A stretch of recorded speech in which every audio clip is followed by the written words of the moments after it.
This is 20 minutes late. Hello, everybody! Welcome to another Toonkind D&D game. I am Whirl, once again your DM for the day. And just a warning off the bat, this one's going to be structured a little weirdly, because this was supposed to be 3 different FPSs, but then I got it in my big ol' smart brain to go, hey, what if it's all the same game? That way you can get it all knocked out in one day. And then I died. But anyway. You can't do that, that's my job! Calm down, you fool. We haven't started yet. Don't set each other off laughing yet. So, Sorry. this game is taking place after the Star Trio road trip games that started with Travels and Preparations and ended with In the Ruins of Diaspro. Yay! And at the end of In the Ruins of Diaspro, the Star Trio, who is played by our 3 wonderful, lovely, talented players, who will get a moment to introduce themselves in a second, at the end of that game, the Star Trio finally brought the weather machine known as Hope back to her original creator, and they were offered a chance to learn to play her in exchange for the promise that they would find a way to give her a use. Specifically, it was suggested that she would be used in Dodo Studios, but I'm sure if they could find some other use for her, Nobelle would be just as satisfied. Okay, that's, I think, a good enough summary. I can't actually hear myself talk right now because my headphones cancel noise, so I really hope my voice isn't aggravating. But anyway, lovely, Your voice wonderful, is talented lovely. Your players, voice is lovely, introduce as always. yourselves. Alright, to top to bottom, back which next. I guess is me. Hey, it's me, Artist of Yay. Obsessions, also known as Obby. And today, as always, pretty much with these games, I'm gonna be playing Primrose Poodle, the good pupper. The best pupper. Hello, it's me, Vamp. I am going to be playing Mersel, who is my only character, and be thankful that I decided to introduce myself normally and not with the cursed voice I've been using this past few minutes. For those of you who are listening to this in audio recording, Vamp has been torturing us with the cursed Mr. Obama voice. Unfortunately. Introduce yourself. Yes, it is I. Hello, the bastard of this session, as always, because we always need one. So I'm Moose, and I play Tobias, as always, because he's in a wonderful relationship with Mersel and Primrose now. And we can't separate them, no, can we? We Heck cannot yeah. separate them. Do not separate. Sir, this And is then my they were emotional separated. support OT3. And then Sir, they were separated this is our because they emotional went in support different bard. games.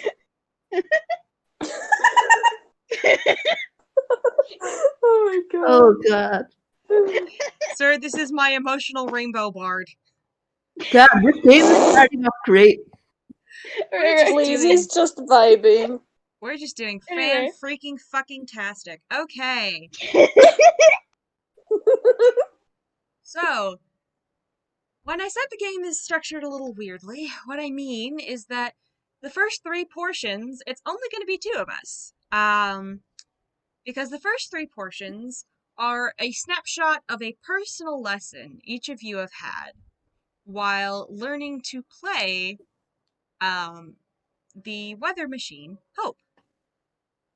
So, with that in mind, let's get things started with Primrose. Primrose, you are in the clubhouse with Nobelle and Hope. Tobias, I know you live there. You've gone off to do something or the other for the day. Mersel is also off doing something else. He's probably They're on a like date, doing it's his fine. job. Let's be real. He needs to do his job more. Yeah, he's off making breakfast or something. Prim, you're on break, and you're on your day Break off. time.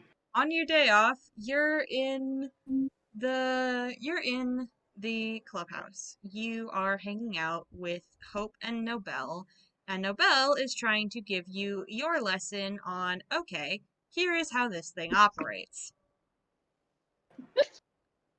But you guys have also, like, been talking about just normal, chill, friendly stuff.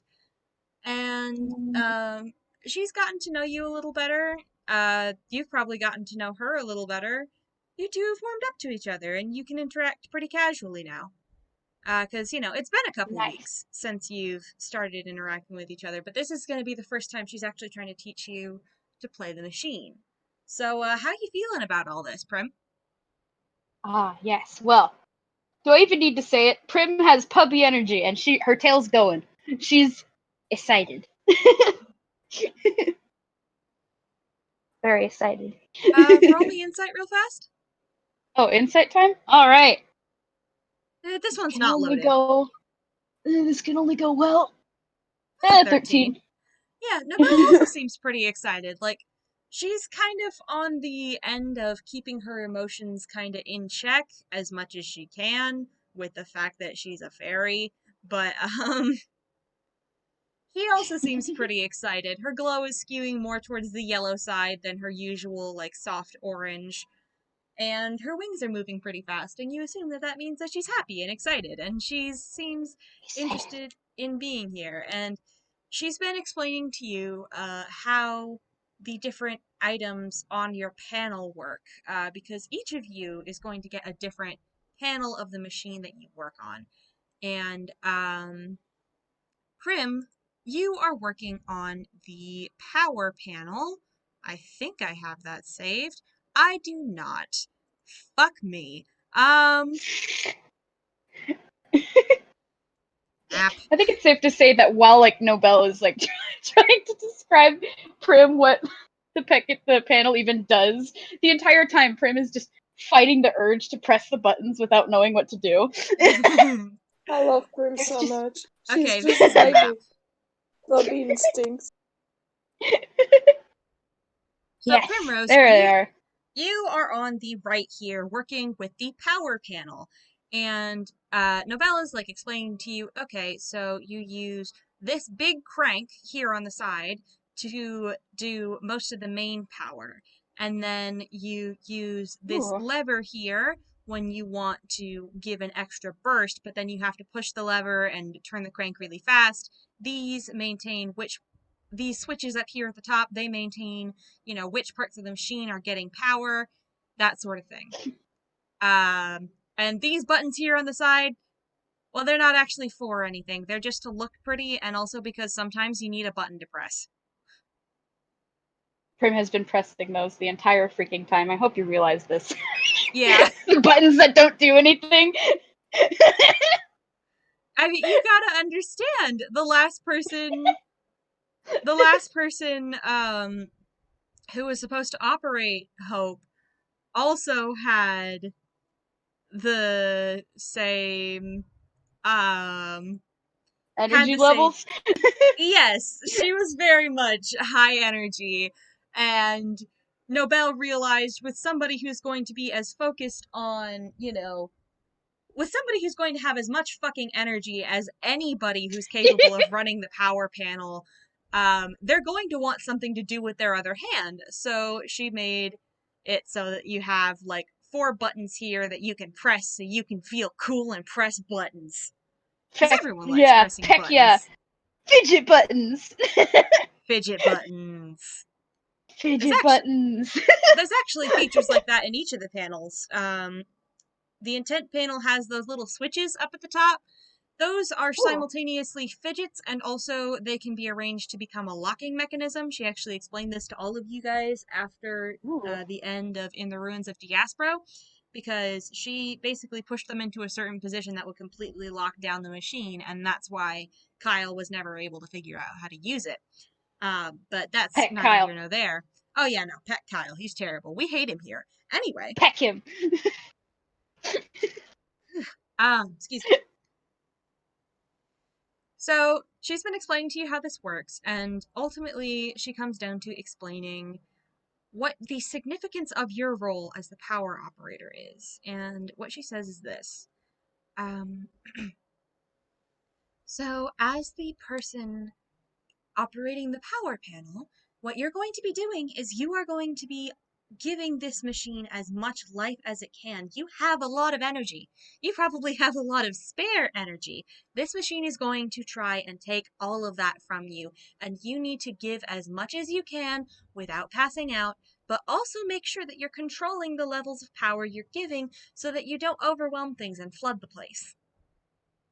I guess that makes sense. I mean, I already do like 110% to everything anyway, so and Prim's just like bouncing up and down. That's what I like to hear. Like- Okay.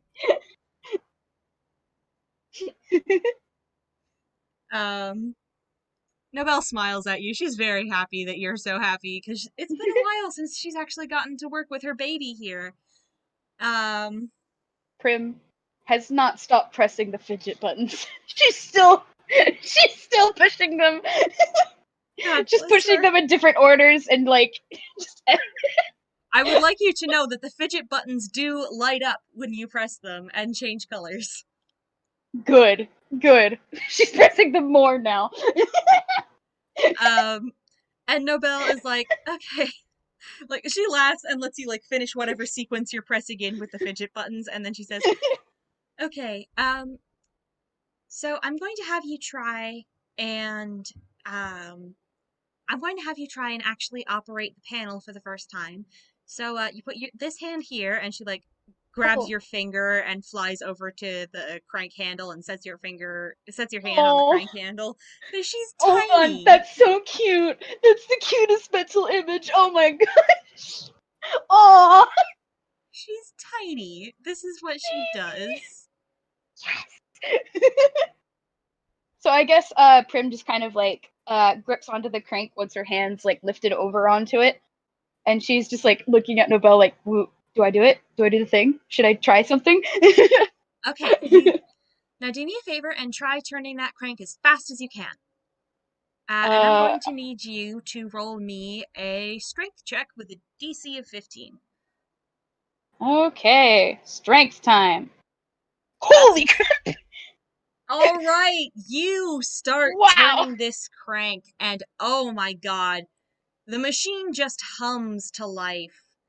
New. It is glowing under your fingers.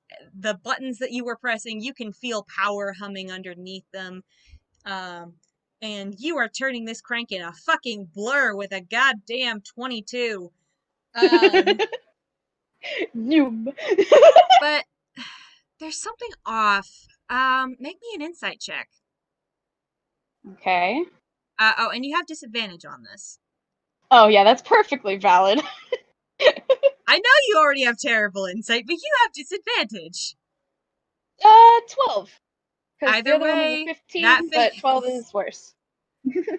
Yeah, God, there is something off. Like, as you're doing this, you get this feeling of, like, unease and unsettlement and just, bad vibes. And, like, you almost get a feeling of rejection.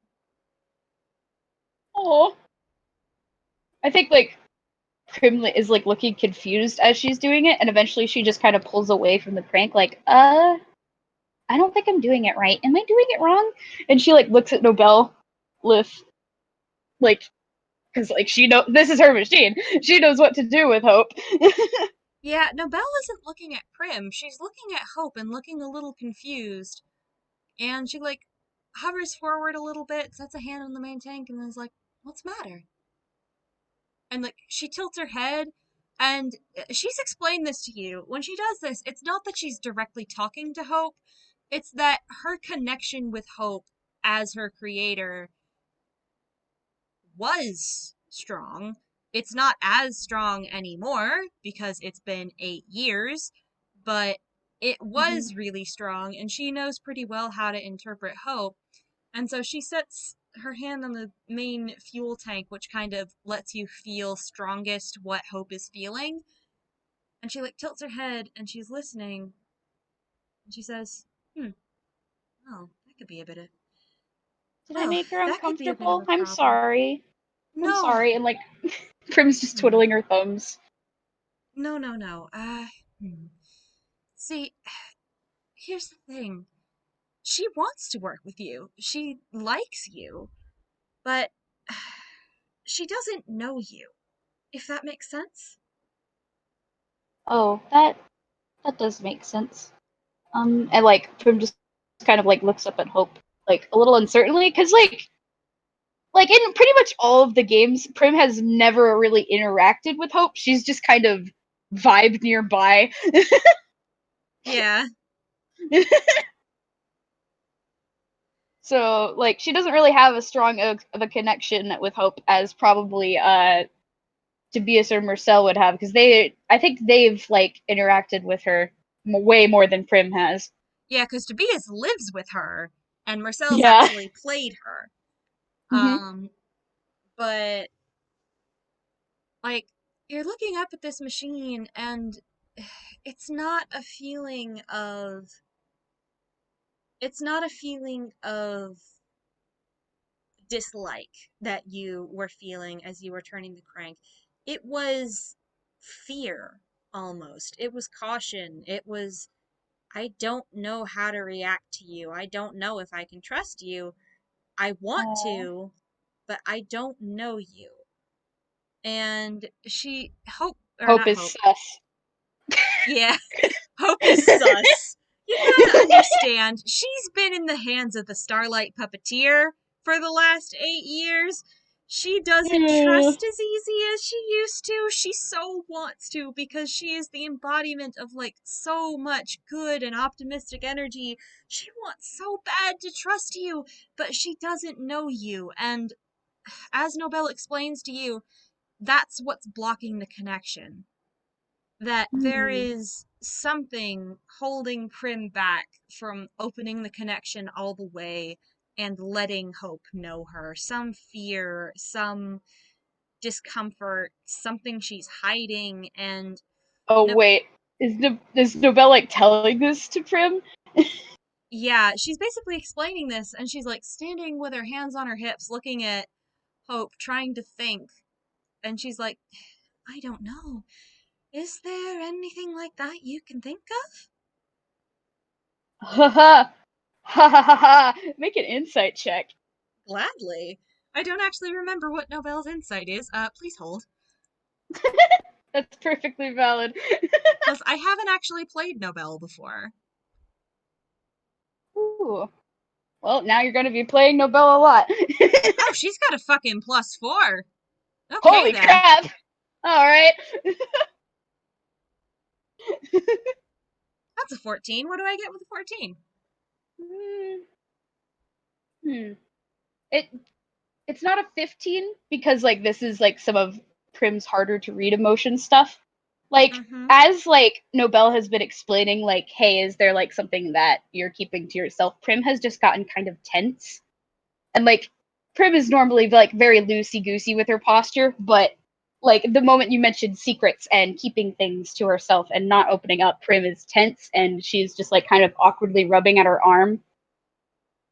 Mm. Uh I mean, um and like she looks up at Hope like a little uncertainly. Uh I I guess. And like Prim's just like her entire mood has changed. Like the puppy energy that was there before has like all but disappeared and her tail has stopped wagging. Hmm. And Nobel notices this, and she tries to, like, take a minute and think. Because Nobel is a problem solver. And, um, hmm. Hmm.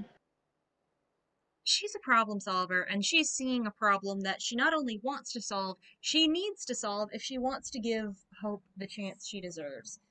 And she says, as she kind of looks at Prim and says, it's the kind of thing you don't want to talk about to anyone, isn't it? Yeah, yeah. And like Prim just kind of nods. Mm-hmm. And she thinks for a minute. And then she's reminded of something. Of a story she read when she was younger that she actually really quite liked, even though it had a weird ending. And she says, Is it the actual telling you fear, or is it the judgment that comes after? Huh. Well, flashback to Prim's freaking nightmare she had in color studies. It's more of the latter thing, I think. And Nobelle nods, and she, like, bites on her thumbnail for a minute, thinking, and then claps her hands and says, Okay, I know this isn't going to be something you want to talk about, especially not with somebody else in the room, but if you want Hope to trust you, you're going to need to tell her what you're hiding. Hold on, But you're cutting out for me. Oh no! fuck! Hold on, my internet. Wait, My no, internet! it's my mic, not your internet. My mic was falling away from my mouth. Oh no!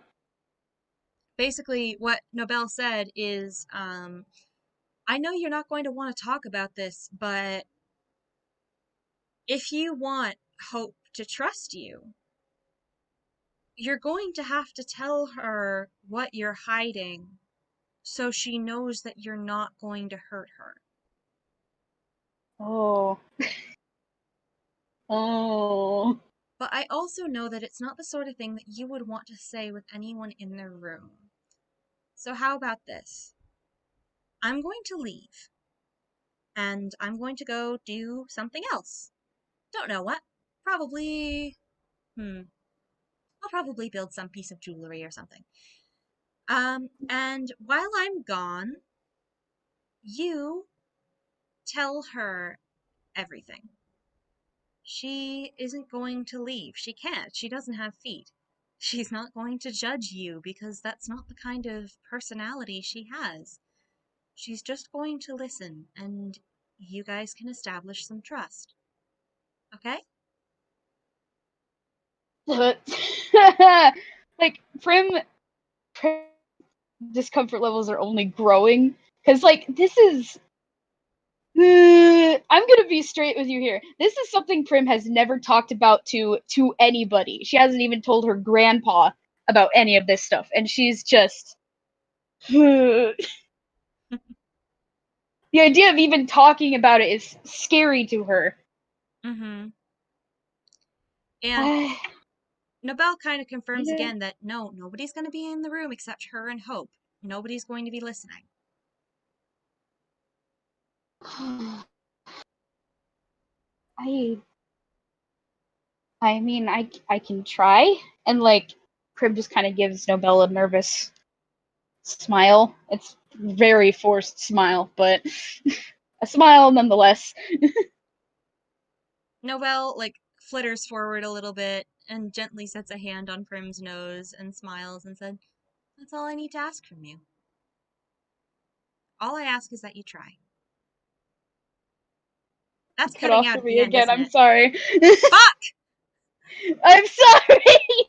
Okay, sorry, it's my mic. These headphones are not reliable.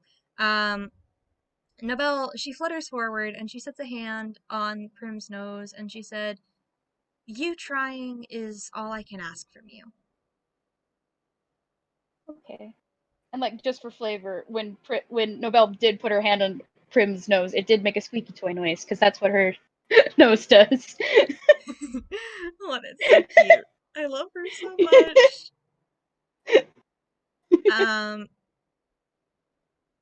And she leaves the room. As she said, she leaves the room, closes the door behind her. She won't come back in until Prim tells her to come back in. Okay. And Prim's not supposed to tell her to come back in until she's gotten everything out. So, Prim, it's just you and Hope. You and this magical weather-causing pipe organ.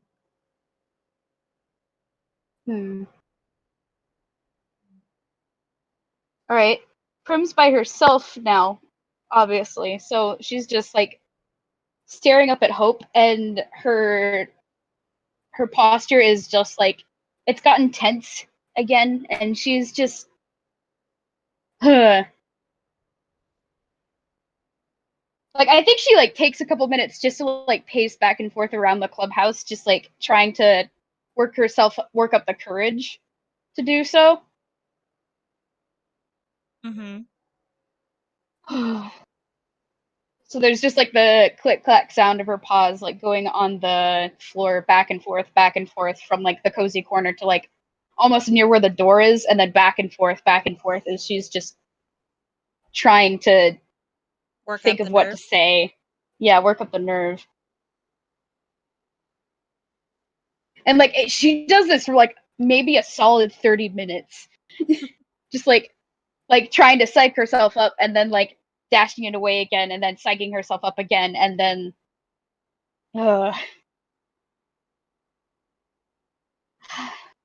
okay.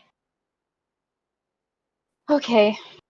And then Prim like ever so like nervously, ever so cautiously just goes over to like the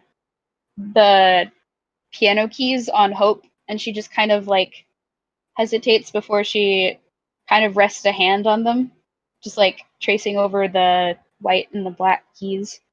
Mm-hmm. As she does this, there's like a questioning, but not judgmental, just very curious and a little concerned pulse beneath her fingertips, and a feeling of listening and open to whatever you want to talk about comes through. Huh. I think like that like helps calm Prim down just like a little bit, and she just takes a deep breath, just okay. Okay. I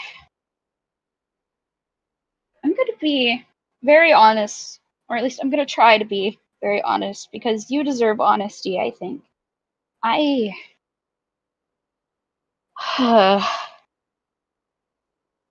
I've done some pretty bad things, and Prim is like her ears are just kind of tilted back a little, and like her tail is just kind of drooping behind her.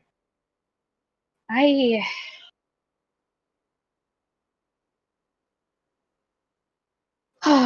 I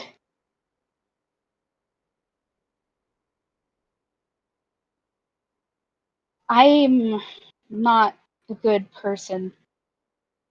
I'm not, and I'm trying to be better, but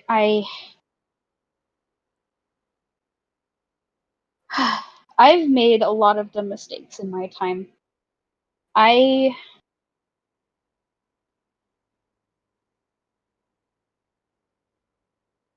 and like Prim's just like sitting there like trying to think like how to word it, like how to start it, like how to start the story with, but like not knowing where to begin because there's like a lot. There's a lot, but Mm-hmm. The whole tragic backstory. the whole fucking tragic backstory, huh?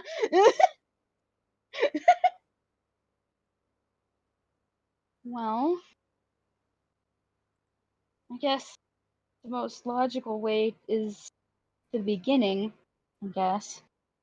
Um, and like Prim just kind of she's like standing there in front of Hope, but she eventually just kind of sits down because she feels like she needs to sit down in order to tell this story because otherwise she Okay, might not be able to get through it. can I insert something for a little bit of flavor? Sure. Prim, you sit down and you kind of end up just tucked underneath the panels up against these big glass tanks of the fuel that keeps Hope running, and you can feel her feelings all around you, and it's just a gentle, comforting hum of, it's okay, it's okay, you're safe. Oh, I love Hope. I love Hope so much. Oh my gosh. Oh. Oh man, I think like Prim just kind of nestles herself like underneath like the spot in between the power panel and the intent panel, just like kind of underneath there. And she is resting a hand on Hope. And she just kind of takes a deep breath and she's just I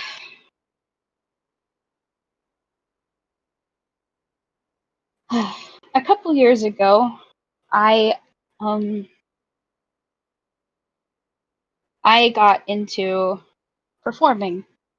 It was I was ever since I was little, I wanted to do live musical theater and stuff like that, just like my grandma did. And I was excited to get into it because it was something I was passionate about. And it was a really rocky start. I I would audition and I would try to get a part, but people were better than me. People were always better than me. I never had the skills enough, and I I I don't know if, well, you obviously wouldn't know, but I used to be a very good singer. I used to be able to sing very, very well, and people liked me for my voice, and that's who I was. I was someone who would sing and dance and perform, and and then I just, even though I was talented, it felt like everyone else was just a little more talented than I was, and I could never get ahead. I could never get the part. I could never do it. I could never. And like Prims just kind of takes a moment to pause. Mm. I I instead of improving myself and like getting better, I got bitter and angry and jealous, and I still don't know why, but I just I was so angry just all the time at people I didn't even know. And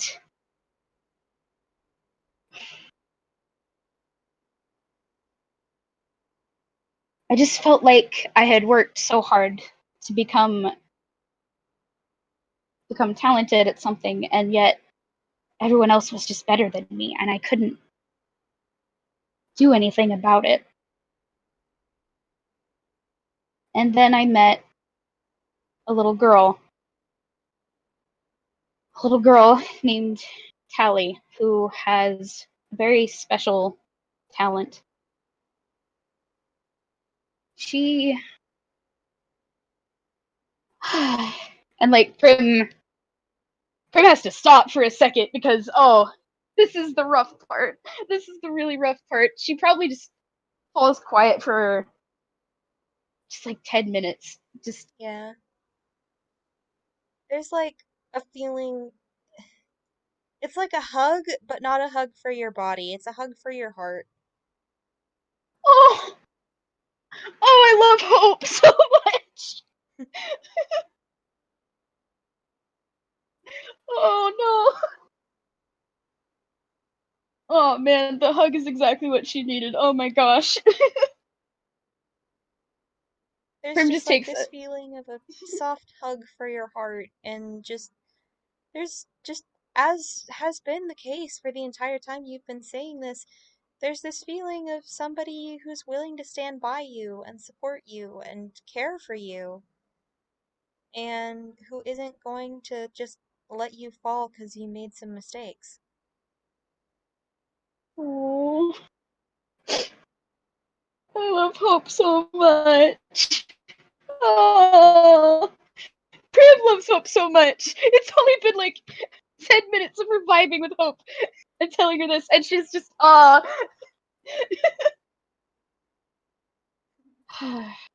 think Prim, like, after a bit, takes another breath, and she's just, Callie, she can I don't know how she does it, but she can take people's talents and just take them away. She can take them away and make it so that they never get them back. And as much as I want to say that I took one look at that and looked the other way and tried to ignore it, I didn't. I didn't. I saw somebody with that kind of power, and I saw an opportunity, and I guess I dove in head first. I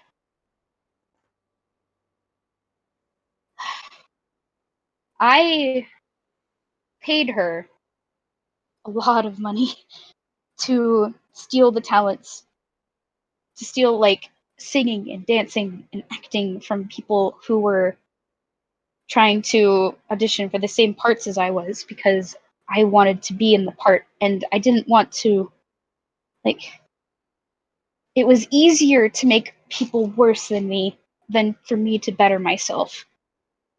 It was easier, and I didn't care. I didn't care about anyone but myself, and I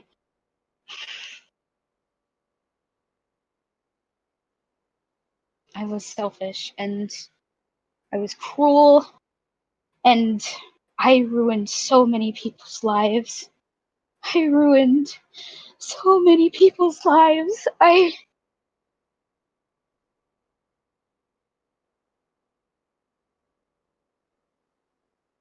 And Prim is just kind of quiet again.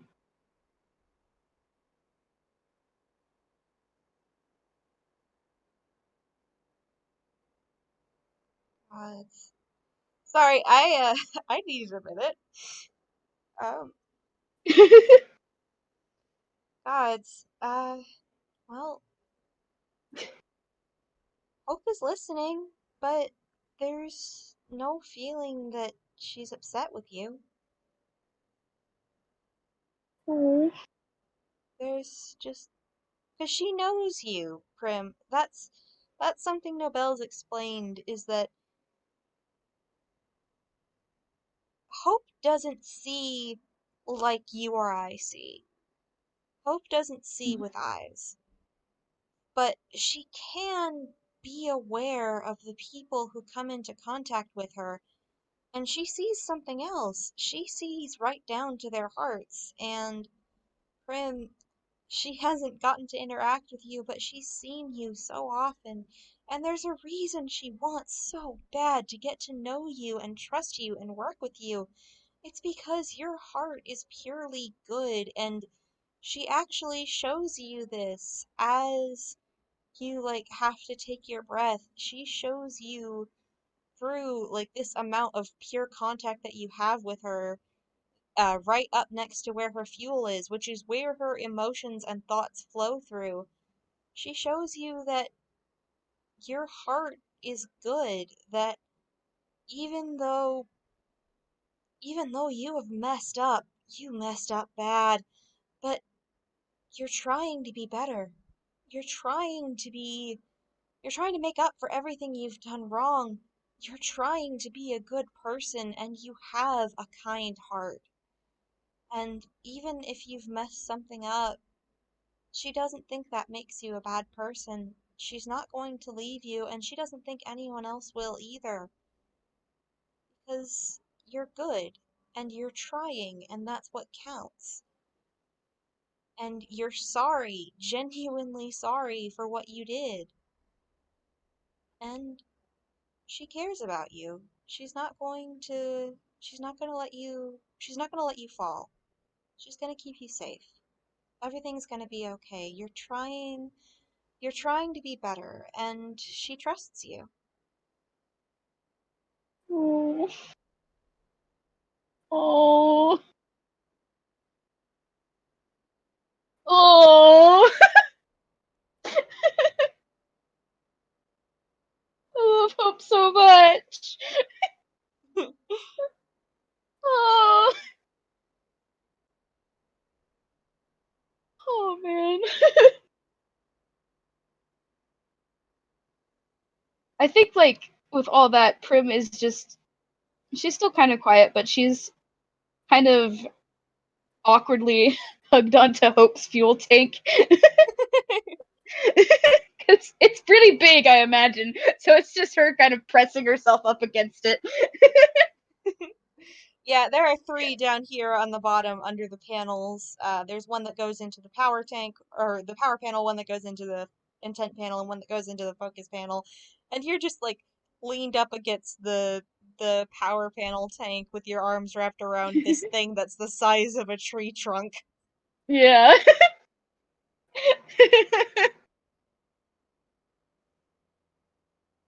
Oh, I. And like Prim has been crying for a little bit, but uh, like Hope being there has helped her like calm down a bit. And Mhm. hmm,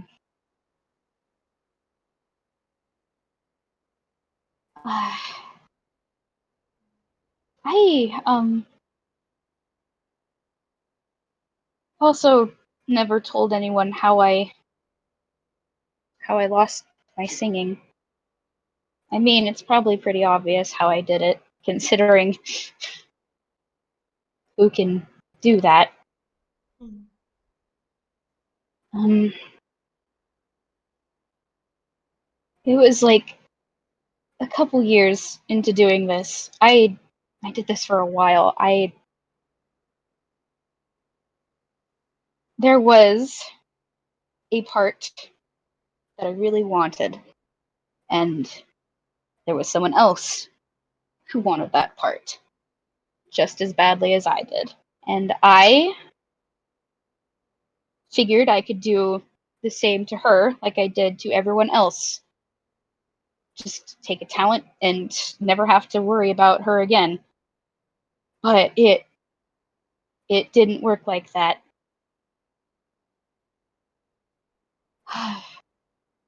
I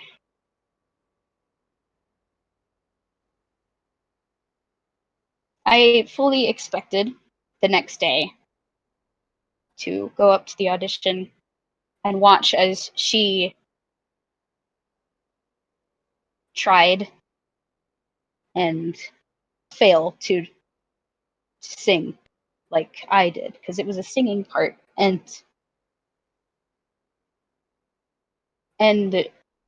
she could sing. She could sing and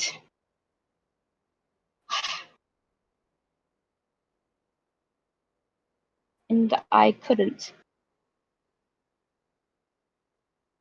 Tally, she didn't take her talent, she took mine, and I don't know why she took mine, but I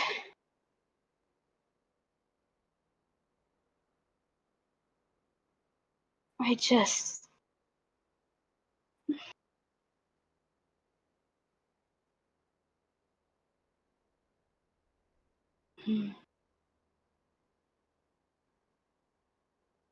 Prim's just fallen quiet again.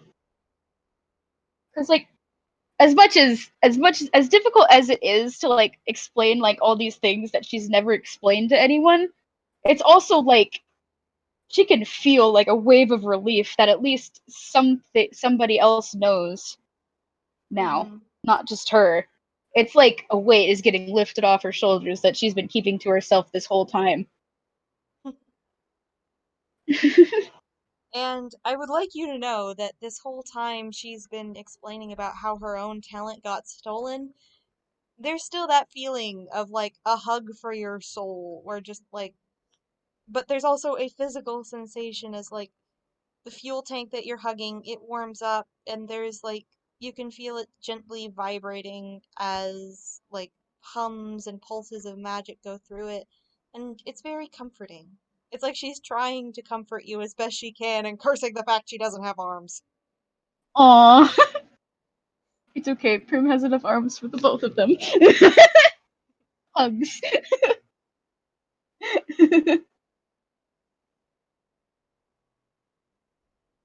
Huh. Yeah, hmm.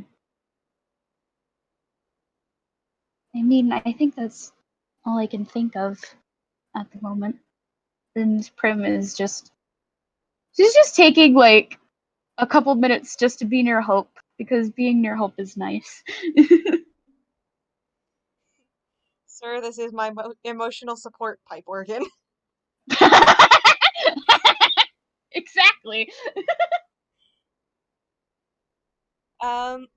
After Prim's calmed down a bit, there's a sort of feeling of invitation.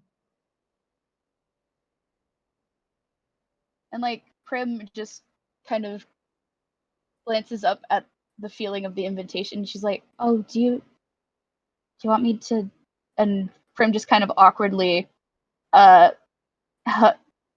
pulls herself away from Hope and then like stands up and stands at the panel, still like kind of resting her hand on Hope. And you get the feeling that you're encouraged to try again.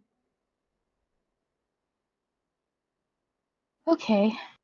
And Prim kind of reaches out with her left paw, and her hand just kind of hesitates over the crank before she firmly grasps it, and she attempts to turn it again. Alright, roll me the strength check again. You don't need to roll insight. Okay. Boop. 15. Yep. You turn this crank and you don't do it as hard or as fast as last time because, you've just been through a bit of a something, haven't you? Yeah. You are a little emotionally worn out, but as you are turning this crank, it feels more natural. It feels less like you're pushing, and more just like you're doing something as natural as breathing. And it's it's like falling into sync with something without quite meaning to. And there's a connection that's formed, and the hand that you're not using to turn the crank, you find it moving on its own, but not in like a weird spooky possession sort of way. It's just you know what to do, and you're flipping It's switches. like playing an instrument. Like how Exactly. she It's like how she knows what fingers to use on her flute. Exactly. It's just which button to press and when, you know what switch to flip and when. And all around you, um, just in the pocket that has you and Hope, the rest of the clubhouse remains undisturbed, but you create a sensation of just a gentle, summery breeze that's blowing around you, and it really does feel like a warm hug. And you Oh, can feel your connection with Hope having been fully made and strengthened by this experience. I'm gonna cry. Oh, I love Hope so much. Oh. And I think with that, if you don't, unless you have like a reaction from Primrose that you want to give us, I think with that, I do think you want to give Prim's like reaction to this? I think as like she's like kind of easing into playing Hope, or well, turning Hope's crank. I don't know if it counts as playing. I don't know. I'm just gonna say it's playing Hope. No, you're As she's playing doing her. it, she what started out as like uncertainty becomes just like a gentle smile, like a gentle, genuine smile, and like her kind of excited energy is just slowly coming back as she turns the crank. Her left paw, like left hind paw, I guess her foot, is starting to like tap along with each her turn of the crank, and she just presses buttons and pulls the lever at certain intervals, and she just comfortably eases into it like it's a nice hug. Hmm. And Prim's pretty good at hugs. That she is. Okay, and with that we fade out from Prim's scene and we fade in on a different one. Next up, Tobias, you are in the Yay. clubhouse with Nobelle. Um, Mhm. so how are you feeling about the fact that, oh yeah, you get your first lesson in how to actually use hope instead of just sitting around and um learning Um, about the operations? well, he's pretty excited, but he's also kinda nervous. Because as you said, it's going to be the first time that he's going to try and play Hope. Yeah, He like probably made tea for himself and Nobel. I'm just imagining that like Nobelle has a thimble that she occasionally just dips into a teacup Exactly. and sips from. Yeah. But she's actually not directly talking to you right now, or she is, but she's not. Her attention isn't directly on you because she's actually tinkering with something inside of Hope's chassis as she's like working, trying to like work out all the final little bugs that she never got to finish Mm-hmm. because Hope was stolen before she could be completely finished. And um Nabella's talking to you and she's like explaining the maintenance she's doing, and you guys are actually talking about more than just the machine and the operation thereof. There was some stuff you wanted to ask, wasn't there? Yeah, he's been talking a bit about the Evershore Isles, and he told Nobel that he couldn't remember anything from there. Well, some details now, but yeah, he got major memory loss. Oh no, baby. I think she reacted to that the same way she reacts to every problem and was like, "Well, okay, that can be solved easy." Um, and as you guys have been talking, she's been like just gently jogging your memory by telling you stories of stuff the two of you used to do together. And Mm. roll me intelligence to see how much it's starting to bring, or no, roll me wisdom to see how much it's starting to bring back. Oh, Jesus. Okay, it's a straight D20 for me. 5! That's a five. Okay, Well, that kinda that is tracks, honestly. that kinda works because Tobias mostly remembers his stuff by seeing it, just like he remembered stuff about Nobel by seeing her in person. Yeah, and Nobelle, she's kind of busy, otherwise she would show you some of the stuff that she remembers, because she is an artificer, so she can't just poke something and have it turn into a picture. But, Yeah. as she finishes up tinkering, like, she's been telling you stories, and these stories, with a five, like, as she tells them to you, yeah, they seem familiar. You remember this vaguely. It's just you can't Mm. remember anything more than what she tells you, if that makes sense. Well, it's just like when your parents try to tell you something you did as a kid, but you really can't remember doing that. Yeah, it's like that sounds like something I would have done, but I have no fucking recollection of it. Exactly. Like, that sounds wrong, but I know enough about me to know not to dispute it. that's that's basically it. Thomas just squints his eyes sometimes, like, did I really do that? Or is she just fucking with me? I will guarantee you that at least twice she has been just fucking with you.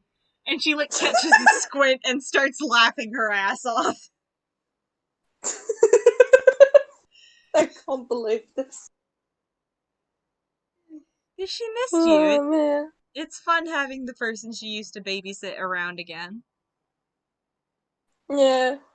Well, I mean, now that Tobias remembers her, he's very happy that he found her again.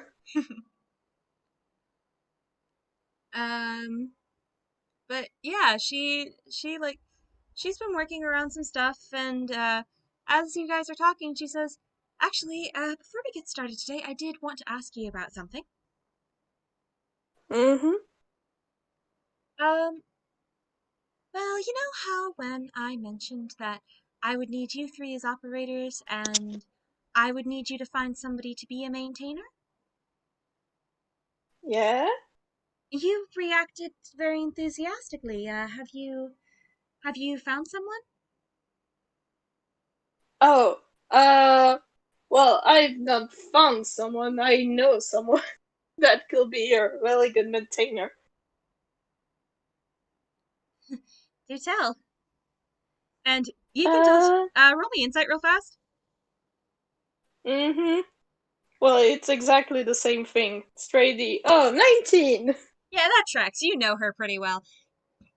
You can see that this is kind of her screening this person by reputation, essentially. Like, Mm-hmm. basically, if what you tell her about who you have in mind for the maintainer is something she approves of, she'll be a lot more comfortable than she would be if maybe it's something Aw, it's someone she doesn't approve of. yeah. Well, Tobias immediately gets a big smile on his face because, well, he doesn't know if Nobel is going to like that, but he really hopes so, and he kinda has the feeling that she will, but he can't judge a person's emotions until he sees it. So, I was actually thinking of, well, I told you who I work for now, Mm-hmm. Very impressive, and and I was, I'm very proud of you. yeah, and I was actually thinking that the engineer will be a good choice for the maintainer.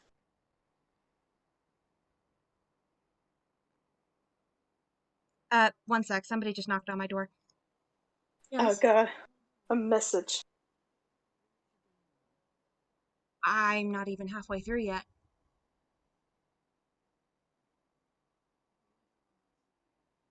Okay. Do do do do do Okay. do do do do. Hi, I'm back. I'm Yay! sorry. Uh, It's fine, don't worry about it. I just sang the me theme. yeah. So she blinks a couple times and looks a bit surprised and like tilts her head and says, "Well, I I do know that his moniker is the engineer, but what would a film director know about mechanical maintenance?" He literally has a train that he made himself called Willow. She's really nice. I love her. Oh, He knows a that would whole lot explain some about things. machine. I don't know anything, so I can't really tell you what he knows because I don't know anything. And Nobelle kind of laughs because yeah, that tracks is what she knew of you when you were a kid. When you would sneak into her workshop while she was babysitting you, and she would have to keep you away from the dangerous pointy bits. But they were so shiny. They are shiny, but you're not supposed to touch them. Oh my god.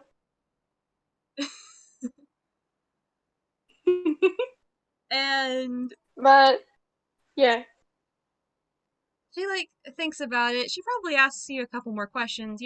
Why do you think this guy would make a good Mm-hmm. maintainer? You said that he's good with mechanics, but is he good with magic? That sort of thing. But eventually, Yeah. you get the sensation that, yeah, she's kind of warmed up to it, which makes sense because Tobias, Haha, warmed up. ah, Tobias, you know him and you know her, and they have a lot more in Yeah. common than one would expect. They definitely do, Tobias probably tries to bring that little point up, like, yeah, I do think that you're a lot like each other's, actually. She would probably like tilt her head and ask how, but I'm not going to make you elaborate on Fiery that. temperament, haha. And I'm going to say, just for the gag at that point, when you had pointed out, yeah, you both have the same fiery temperament. She had been playing with, like, the flame of a candle because she does have, like, firebending magic. And she's like, Yeah. what? I don't have a fiery temperament. And then it just bursts in her hands and starts, like, floating around her. And she's like, okay, fine, you have a point.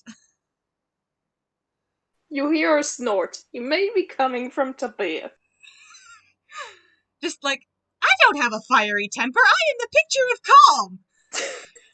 As her hands are wreathed in candle flames. Oh my god. Yeah, sure you don't. I do not take sass from you, young man. You can't tell me what to do. I'm an adult. I am also an adult, and I am older than you, and I outrank you. Zzz. Yourself.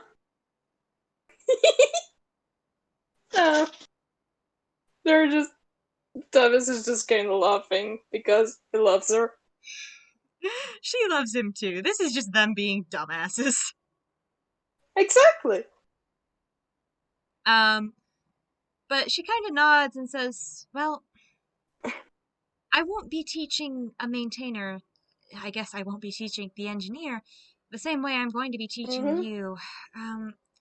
As soon as I've finished what I'm doing here, and I think you all can operate Hope safely and effectively, I'm taking my hands off the project. It's a lot of bad memories, and I can't afford to keep getting stuck in the past, if that makes sense. I mean, if anything goes seriously wrong, of course you can call me. I think I'll be stepping away.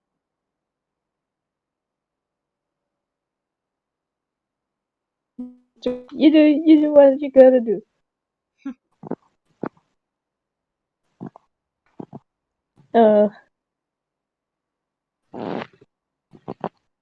Can I hear anything?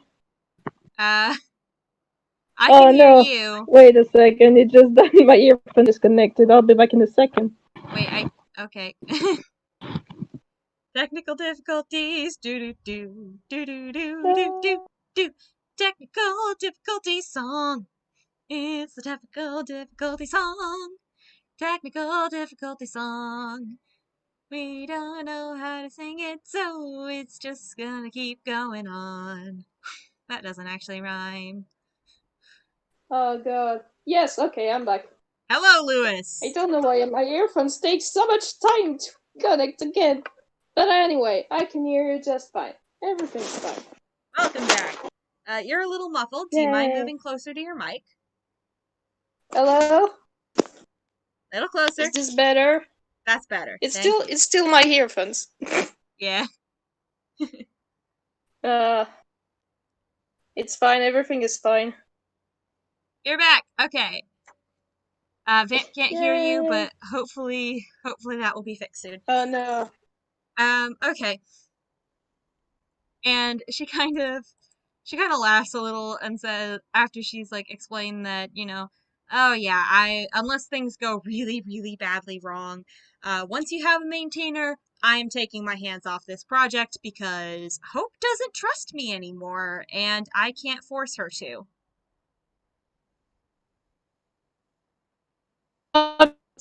Tobias totally understands that, no problem.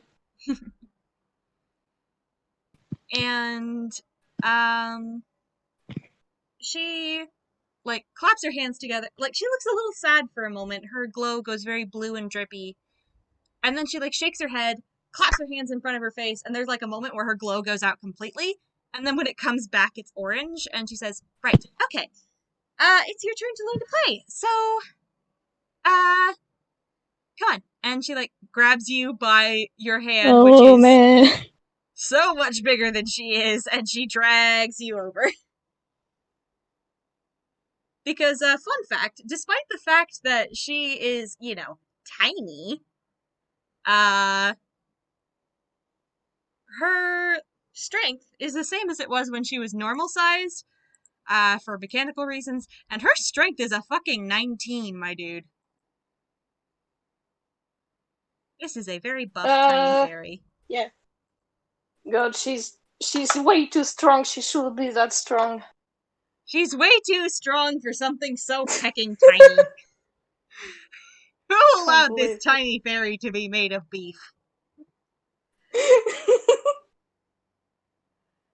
Um, Well, it's good for her that she's that strong. She can defend herself, but yeah. yeah, it's mostly because, like, she works in machine shops still, and she has refused to stop. Oh my god.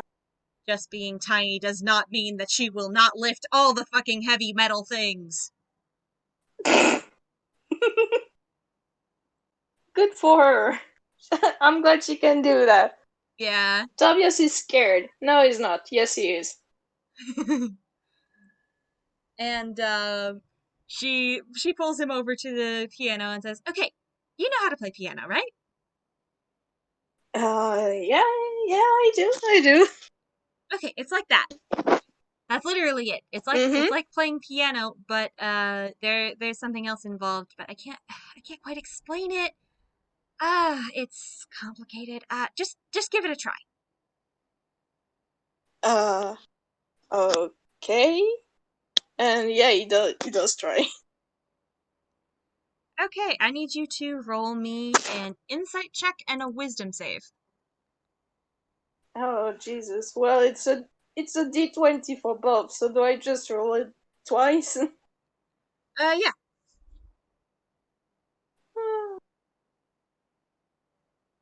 A That's a 7 7. on This the is insight. going That's not well. gonna make it.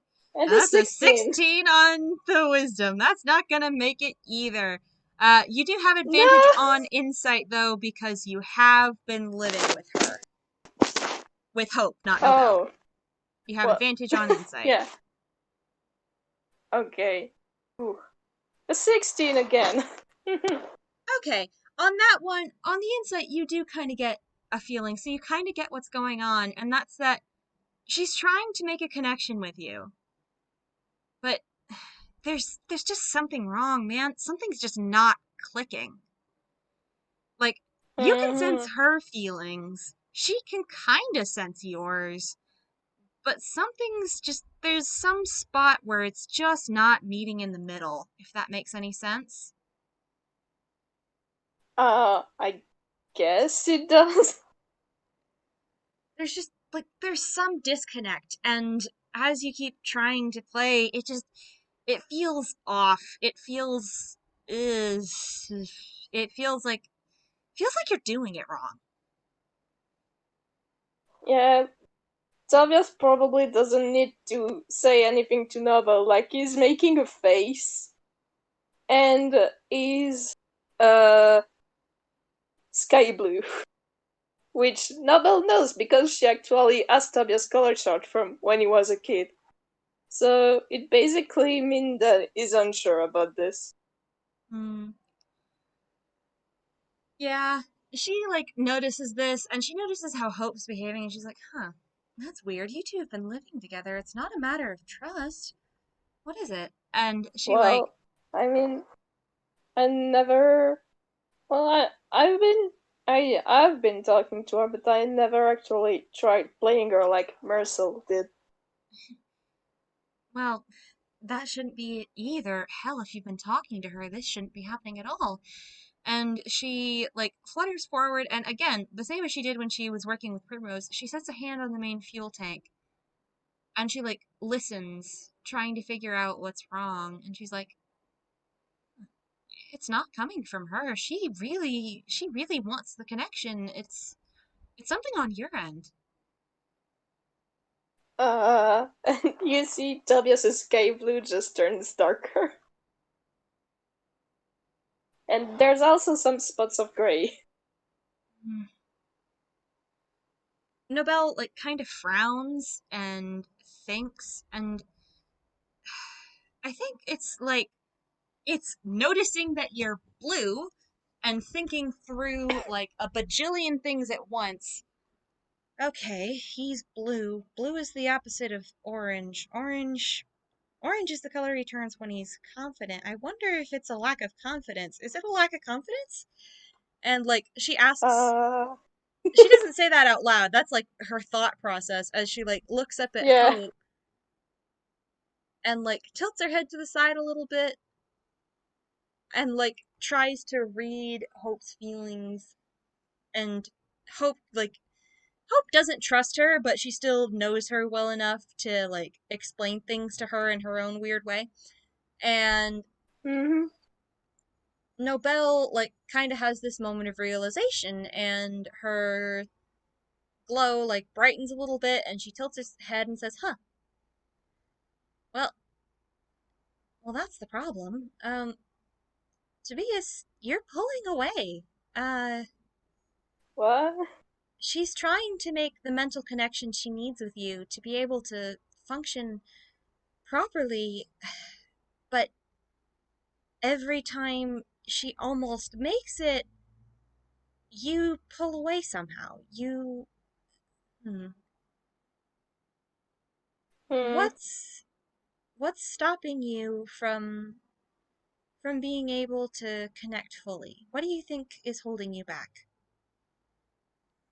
I I don't know.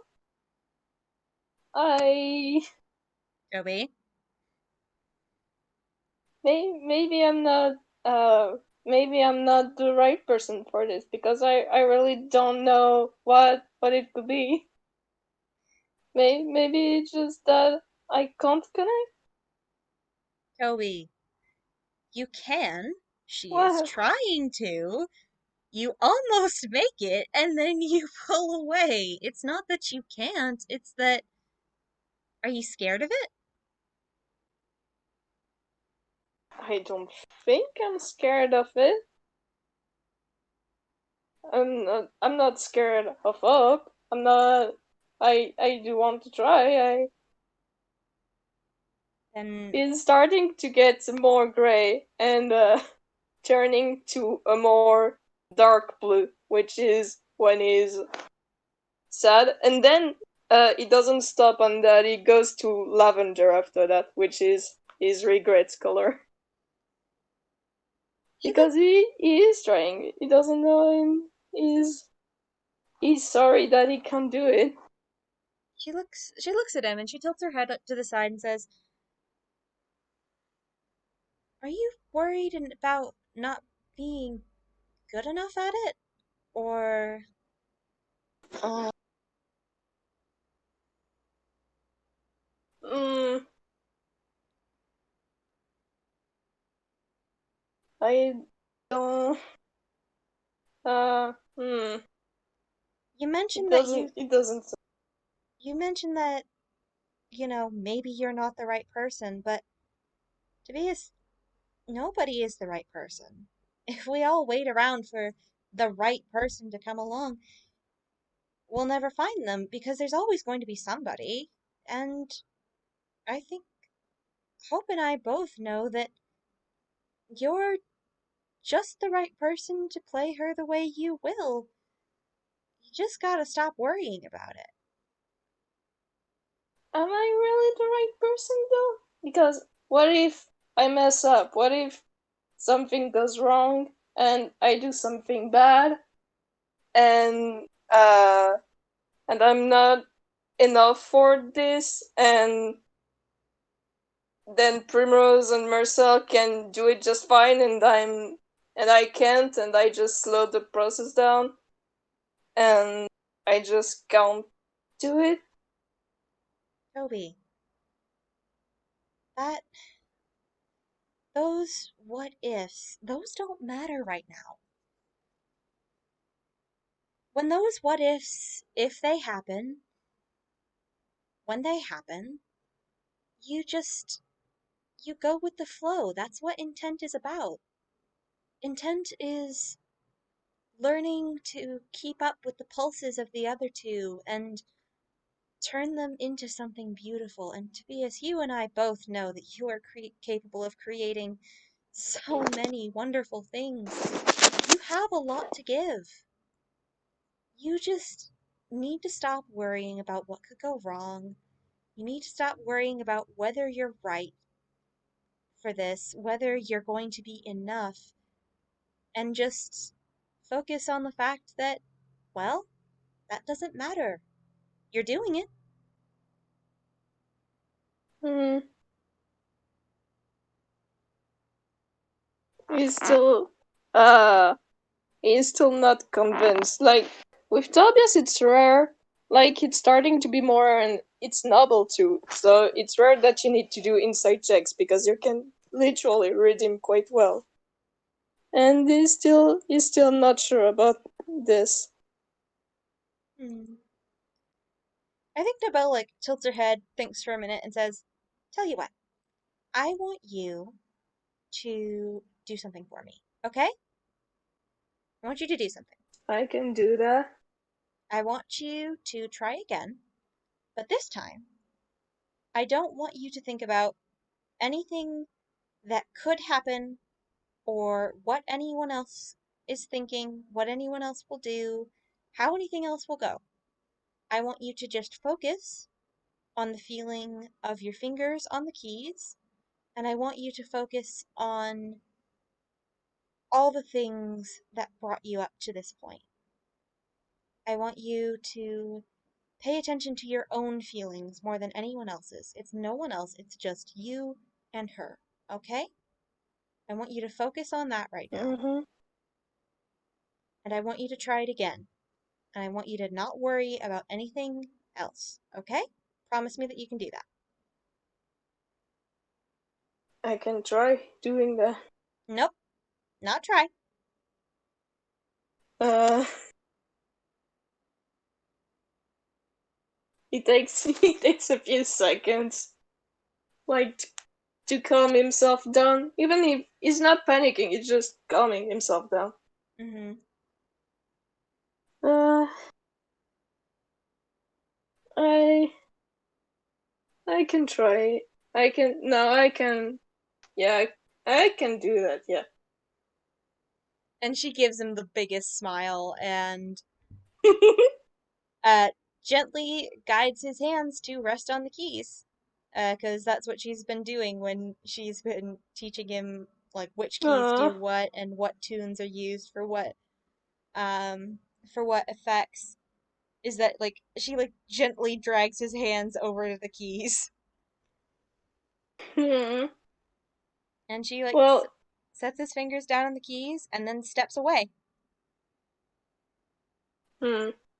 She steps completely out of his sight, so if he is looking directly forward, which he should be, then it's literally just him and Hope.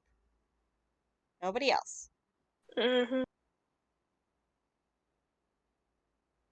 He's probably taking his time, like trying to look it up and memorize stuff about her, like what stuff is where. Like literally not think about anything that what hope looks like because it helps him kind of zen out so he doesn't think about anything else. Mm-hmm.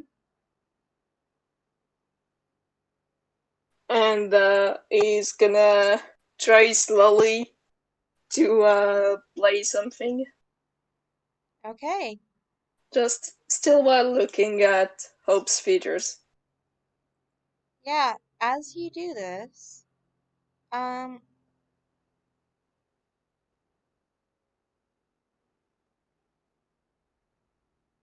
Mm-hmm. how do I put this? I don't know if you can. I thought you cut out for a second. I was scared that he lost Discord again. Yeah, no, sorry, I brain crashed. So Yeah, basically, it's understandable. yeah, the brain lagged. But basically, what Novella's told you is just let your feelings come and go naturally. You don't have to worry about anyone else judging you. You just have to keep trying. And as you try this again, I'm not going to make you roll again. Because you are trying, and you are deliberately not focusing on anything right now except what's right in front of Yeah. you.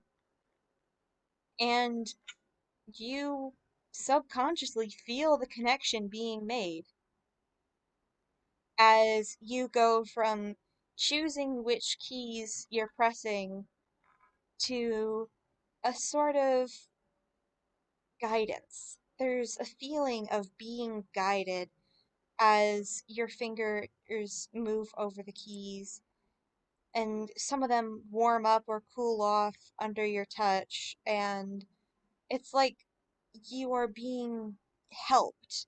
Not told, you're not being instructed or directed, but you're being guided. And you can feel Hope's feelings.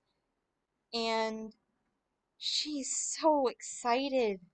She's so happy to get to work with you. She's so happy that that you're letting yourself be a little more open to her.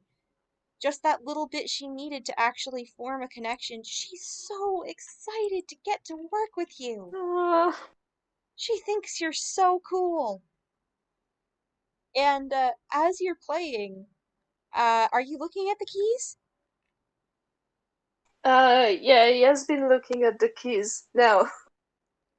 Yeah. After forming the connection. Yeah, as you're looking at the keys, they change colors. They are glowing a familiar shade of golden yellow.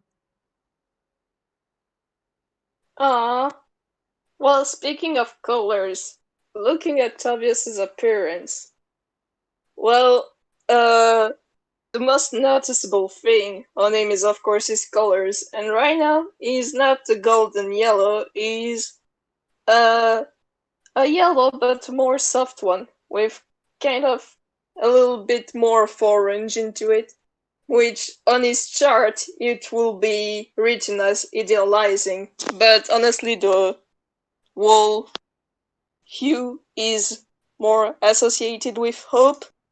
Feelings are hard and words cannot exactly explain them completely. It's just a little thing to help me. But honestly, the best way to explain his color is just that he's hopeful. Yeah. And just a little another thing about his design is that there's something else that changed besides his color, and he doesn't have a mouth because he doesn't feel the need right now. oh jeez. And that happens sometimes. Lewis, your mic, it's getting muffled. Help! No! Hello! Okay, you're here. Okay, thank God. Can you repeat that? Sorry. You're fine. I was just saying that he doesn't have a mouth because he doesn't feel the need to talk, and that's a thing that happens sometimes. It just his mouth just disappears when he's getting, well, quite literally nonverbal. Aww. And I mean, she can't talk either. It's like you guys are just talking with your feelings, getting to know each other, and God, she's so happy to get to know you. And what kind of feelings are you sending her? What are you telling her? That he's starting to get his own happy yellow. And but he's still mostly his hopeful yellow. And he's just like, he's happy that he did it, and he's happy that he can do that with her because she seems like a great machine who can do lots of things. And he's glad he can help her achieve her potential. God.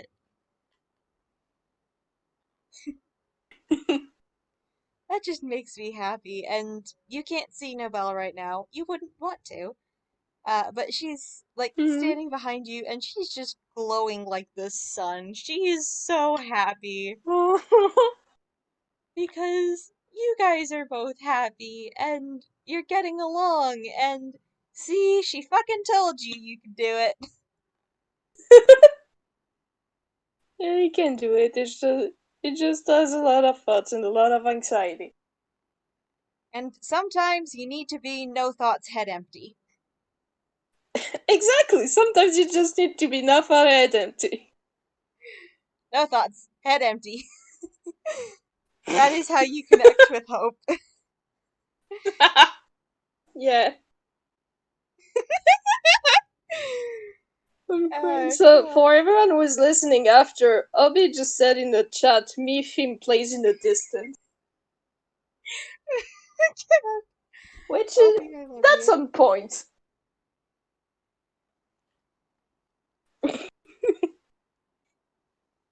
Um, but yeah, you have made this connection, and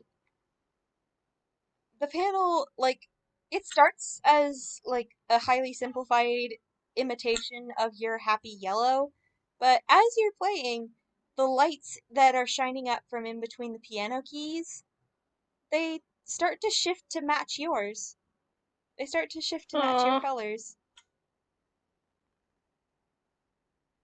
Because that's adorable. because I can't actually say that because that's spoilers, but you know what I mean when I say foreshadowing. Yeah, I do know what you mean. Ah, and you have Vamp, you know this. You know that this is one of my favorite behaviors. You all know what it means.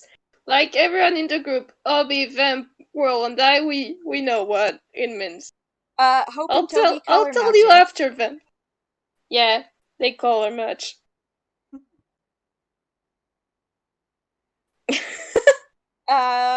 And I think that's But where we we. can't tell any other one.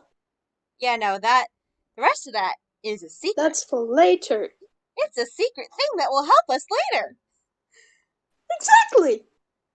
But anyway, I think with that we pan out from that scene with Toby, and I Yeah. think it's time for Mersel's lesson.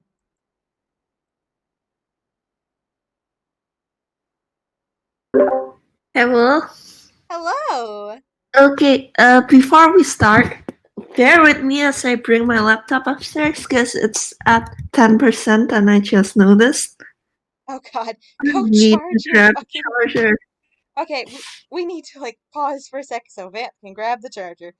Actually, this would be a good time for us to have a break. Actually, like, well, you've been talking this entire time, so take a 5 minute break. Yeah, 5 minute break, y'all. I need to get laundry ready for my stepmom and get water and use the bathroom. So I will go do that. Goodbye.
Hello.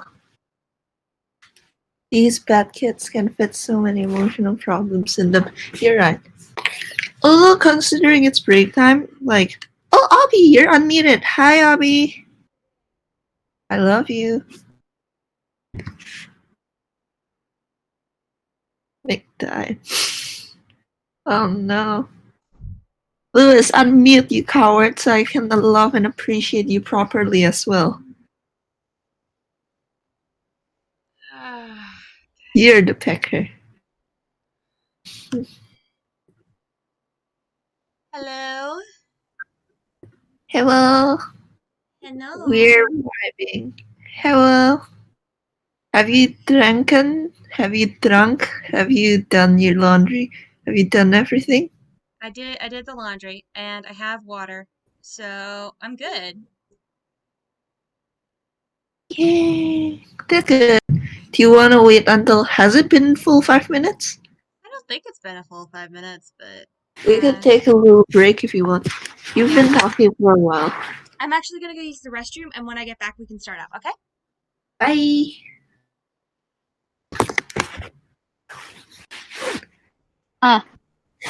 Hi, Obby. Hello, Obby. Hello. Hello. Hello? Yay, my mic is working. Yeah, we can talk. This is fine. Obby, when Prim's voice made me almost start crying. Like, almost. It was just, oh my god, emotional. Yeah.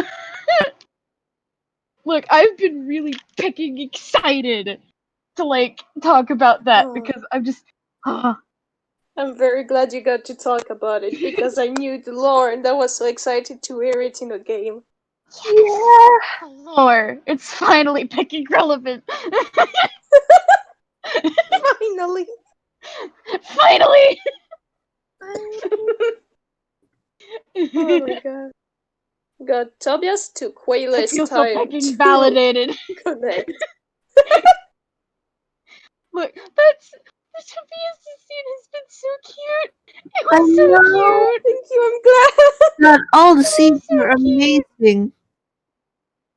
Well, that was wonderful, all of it, until Your now, and scene I'm is very gonna be so excited for cool. I'm Mersel's very lesson. excited. Yes. Yes. Excited.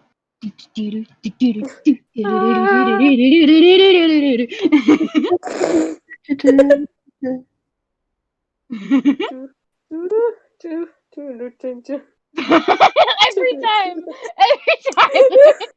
Every freaking time.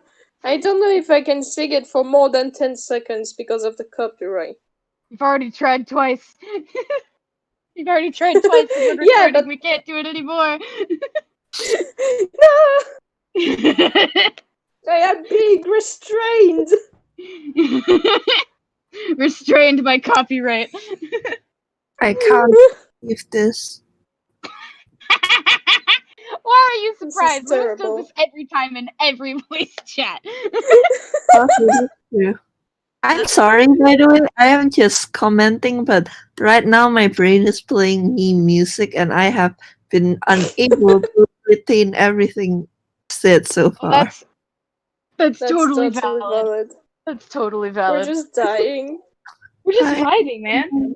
We're vibing. We're just vibing. We I are love vibing. You know, Hi, as you World. do. Hi, World. World. Welcome back. Hi, Backworld. Hi, I'm I back. am emotionally devastated from both Prim and Tobias' fucking emotional pop. I'm just sitting here like it's like I don't think I want to be last anymore. How am I supposed to measure up to that? I asked I mean, you. technically you won't be last. too All late, three of us Beb. will be last because there's a group lesson. Oh yeah, that's true.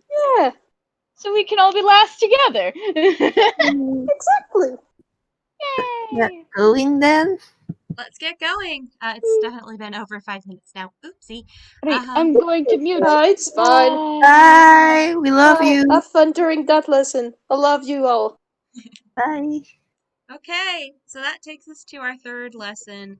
And Marcel, you and Nobelle are a little more focused on the actual lesson because you have a lot of bells and whistles to learn.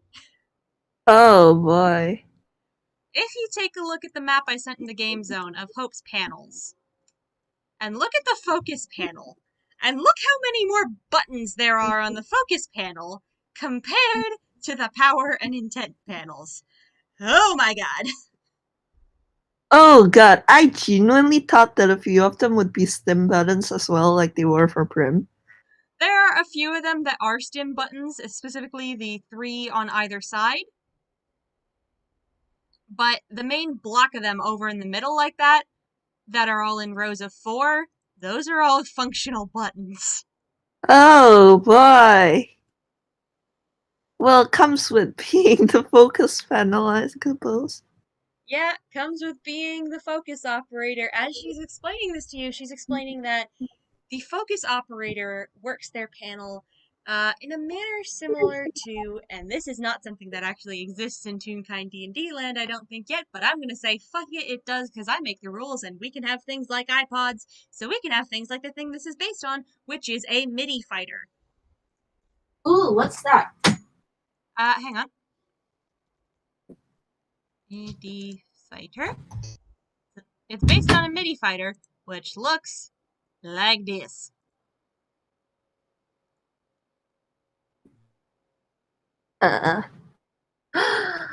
Ooh, that's aesthetic. Yeah. If you ever listen to music by Sean Wasabi, congratulations, you've heard what one of these peckers sounds like. I have tragically never listened to that person, but I know what I'm doing after this. Damn right you do. Hope's actually would work a little bit more like this one, because hers is colorful. Oh.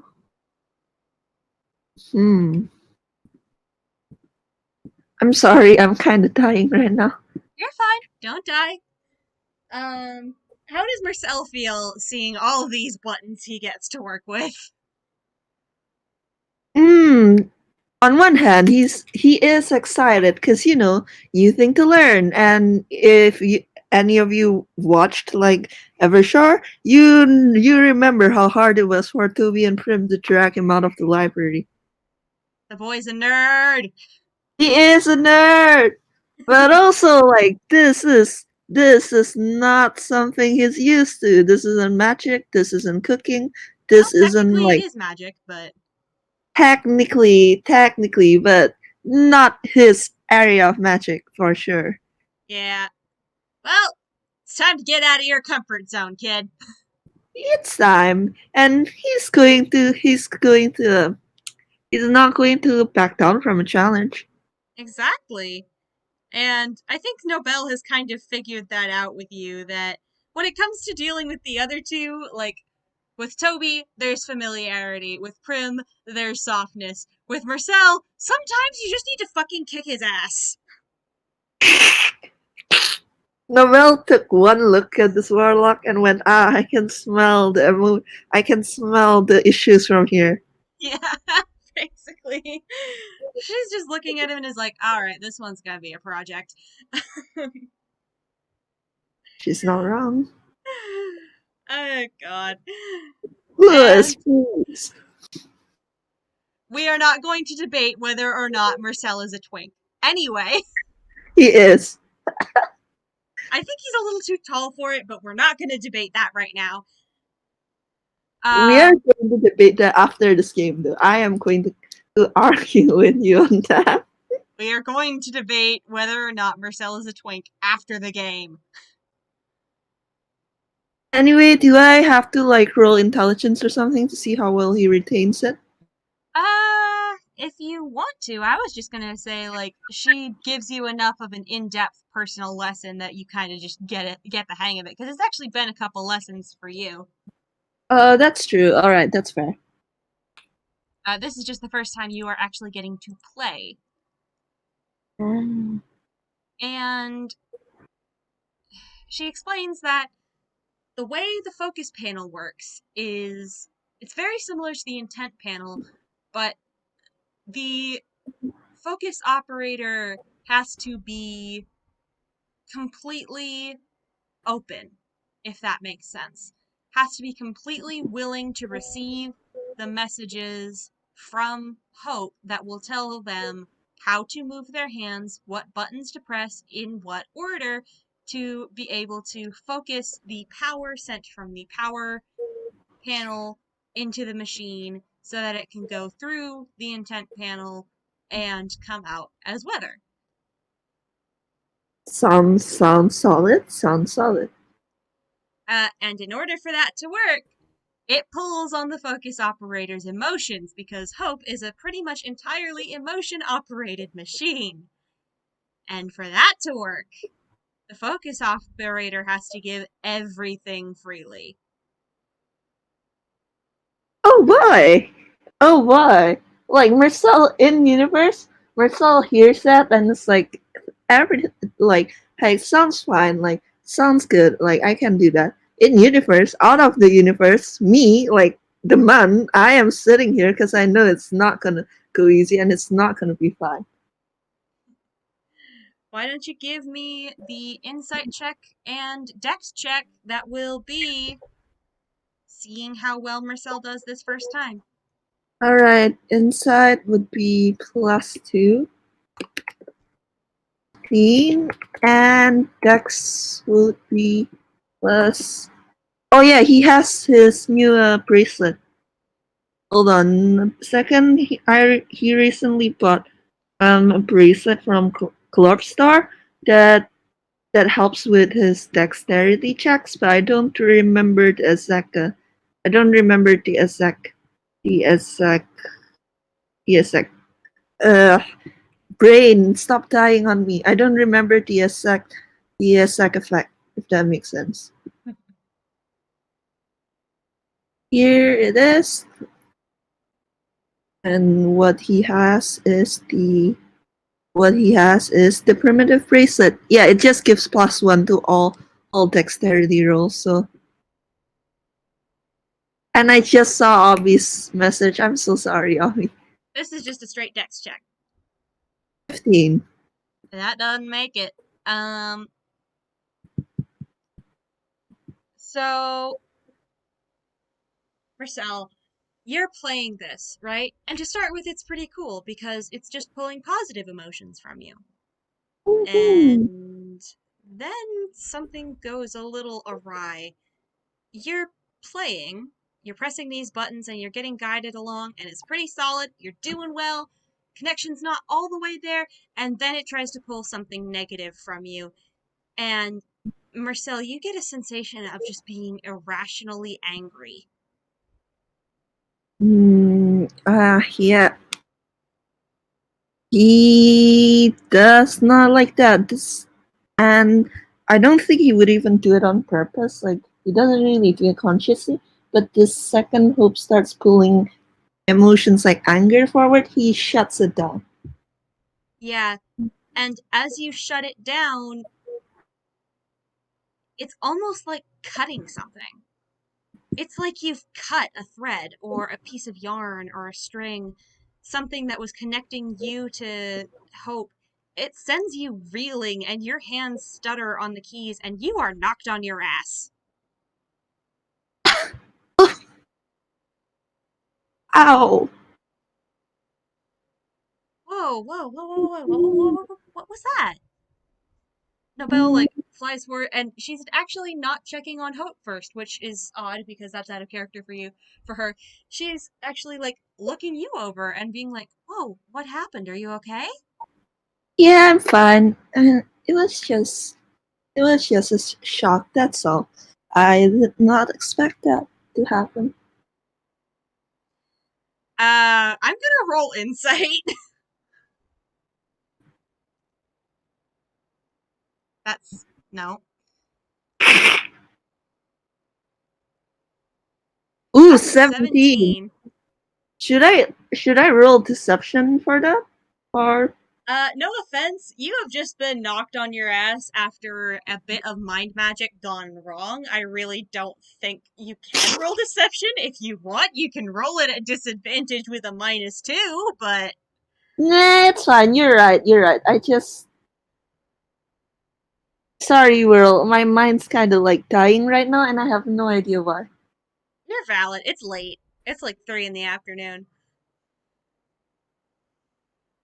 But yeah, like he is usually pretty good at like deception and lying and just covering up all his issues. He's usually pretty good at that, but considering that he just got knocked on his ass by like mind melding slash telepathy slash weird connection got wrong, he isn't doing too hot right now. And with a 17, you definitely notice that well, he was telling the truth when he said he didn't expect that to happen. He also has like he also has like a pretty like clear idea of what caused it to happen. And I think she's going to ask. All right. Well, if you're fine, what do you think caused that? For mm, I I I have no idea. And she just gives you the look. Like, this is a teeny tiny 5-inch tall fairy, and she just has her arms folded and is giving you the stop fucking lying to me, mom look. He is reminded of someone who gives him that look a lot. And he kind of wilts like a flower that's been without the sun for too long. Like, it's kind of hilarious to watch, actually, because you have the 6'8" warlock kind of wilting under the stare of a 5-inch fairy. Exactly. This tiny 5-inch tall artificer who's just giving him the stare until he fesses up. Well, it's. I mean, I don't know this for sure, but it might be because I accidentally shut down the connection. Won't happen again. I assure you. I'm not so worried about the fact that it happened. I'm more worried about why. You can't do that unless something gives you enough of a shock that you have to pull away. What was it that upset you so badly?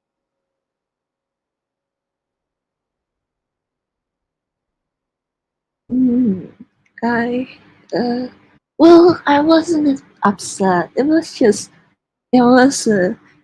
just surprising. That's all. I Mersel, didn't. Yes, Nobelle. I need you to be honest with me. I well, I mm, uh, well, I didn't. I didn't. Well, I'm not. I'm not really. I'm not lying. She continues to give him the look. I just. It was honestly just a shock, Nobel.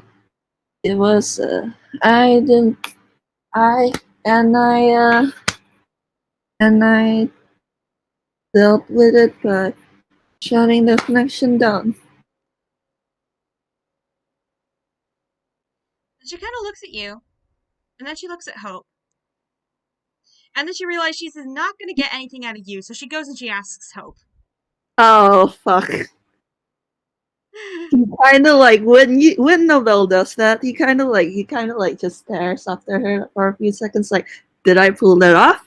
Did that actually work? And then he notices what Nobel is doing, and he's like, ah shit, oh no. And she sets her hand on Hope's chassis and sort of asks for a replay of what happened. And she thinks for a minute and she nods. Huh. All right. You have emotional repression issues. I have what?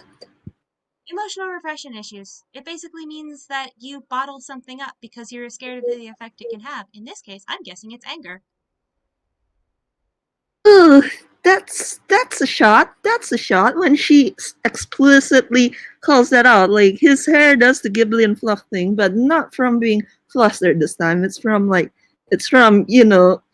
someone just laying out your problems right in front of you, who problems that you aren't even like fully aware of. It didn't go wrong until she tried to pull anger from you, and then you panicked. You shut it down. There was a fear. Are you afraid of getting angry? Why would I be? I have no I have no reason to be afraid of being angry. Then what was that?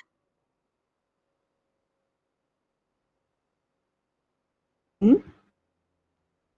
If you have no reason to be afraid of getting angry, why are you on the floor? Uh he climbs to his feet at that. I was just uh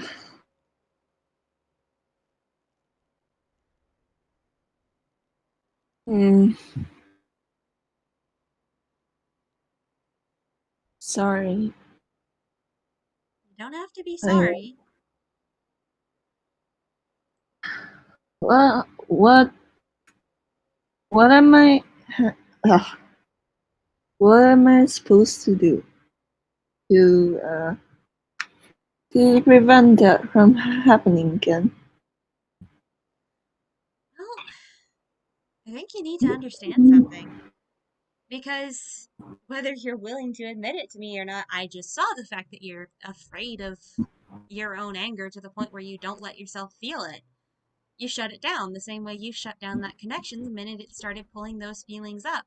And what you need to do, both for your ability to connect with her and for your own health, for God's sake, is you really do need to learn that anger can be scary. Anger can be violent and destructive. Trust me, I know. I know the consequences of anger more than anyone. Why do you think I look like this? And she gestures to her entire form being 5 inches tall. Because Kyle Bedlam is an asshole? And she laughs and then, glares and points at you. Do not try and deflect this with humor. I wasn't deflecting it with humor. I wasn't. It's just he kind of goes a little red. Word association. And she laughs again, and then she says, well, yes, but it's also because I got angry and got in over my head before I knew what I was fighting against. It wasn't my fault what happened to me, but I could have gone about it in a way that might have minimized my chances of this happening. And she gestures to herself again. And she I says, I mean I me and Toby we saw what happened to you in the tower, and I don't think there was really anything you could have done. It looked as if Kyle was trying to get you to give Hope over, which would have been even worse idea. perhaps. And she she sets her hands on her hips and says, but that's not the point. The point is, I know that anger can be scary, that it's something that can cause a lot of hurt, but that doesn't mean we shut it down and don't feel it at all. Just because there's the risk of hurting somebody doesn't mean that we kill a part of ourselves to keep that from happening. We learn to work with it, not how to shut it down.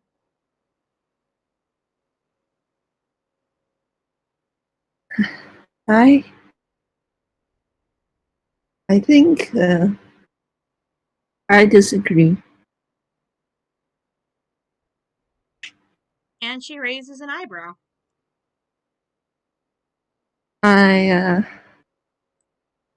well, I don't really, I don't really, I don't need to I don't need to get angry to to for things to turn out alright. I don't need to get angry to achieve anything I want to.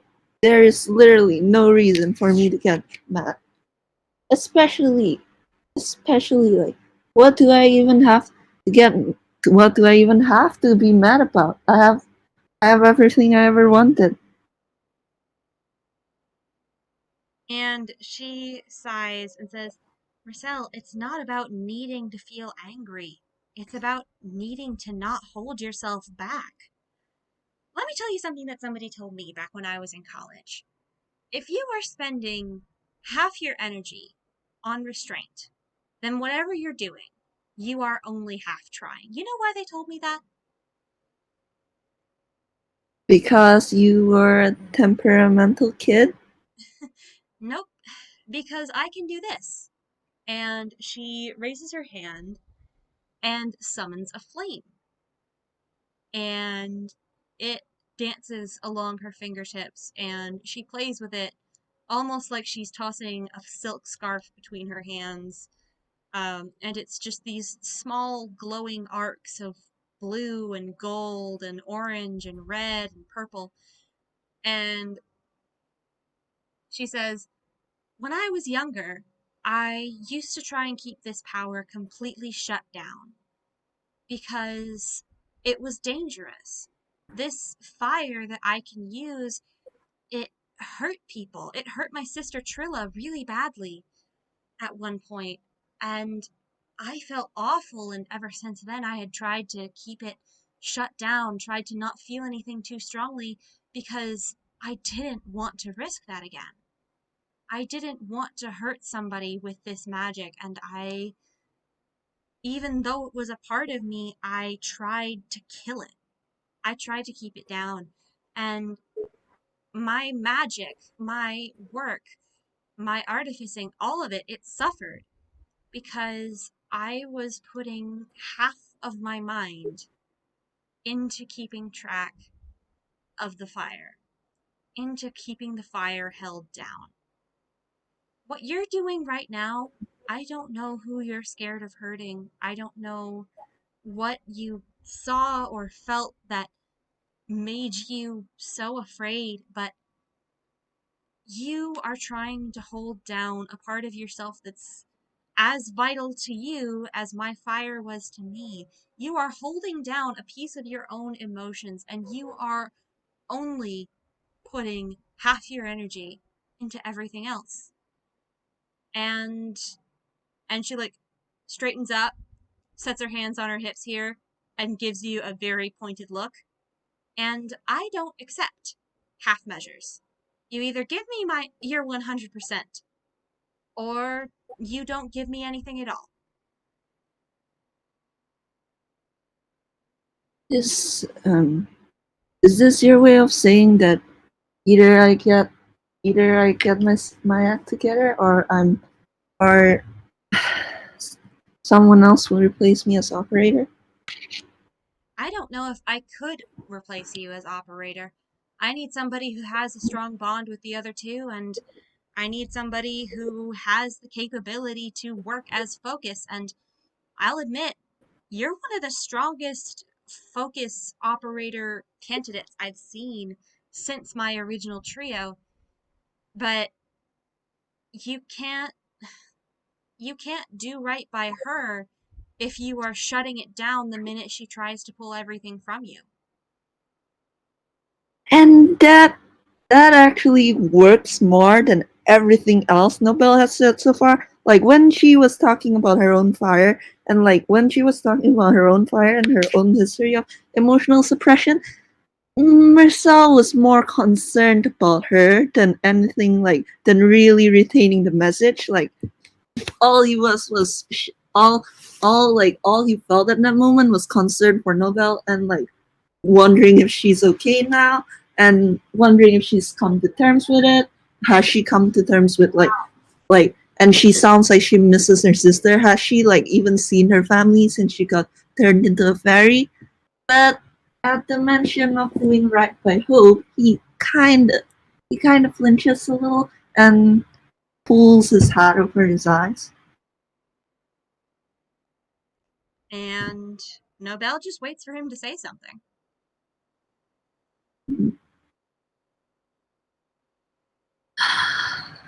I, I did, I, I did promise you that I would give Hope the chance to be played. That she never got to in the aspirate. I, uh, I, I'm. Can we try this again? And she nods and gestures to the focus panel. He walks over to the focus panel, and before all this happened, he was excited. He was excited, a little intimidated by the sheer number of buttons, but he was just like big nerd energy. He was like, hee hee, hoo hoo, magical panel, magic. Now he's a lot more subdued, but there's the undercurrent of determination under all that. Because if nothing else, like he's still not doing this for himself, but if nothing else, he wants to like give the opportunity to Hope. And Nobelle sets his hands on the right starting buttons, steps back, and says, okay, try it again, but this time I want you to think about everything it's taken to get you here. Every feeling you've had that's brought you to this point. And I want you to let it all go. Don't try and hold any of it back. Just let it all out. Let her share it.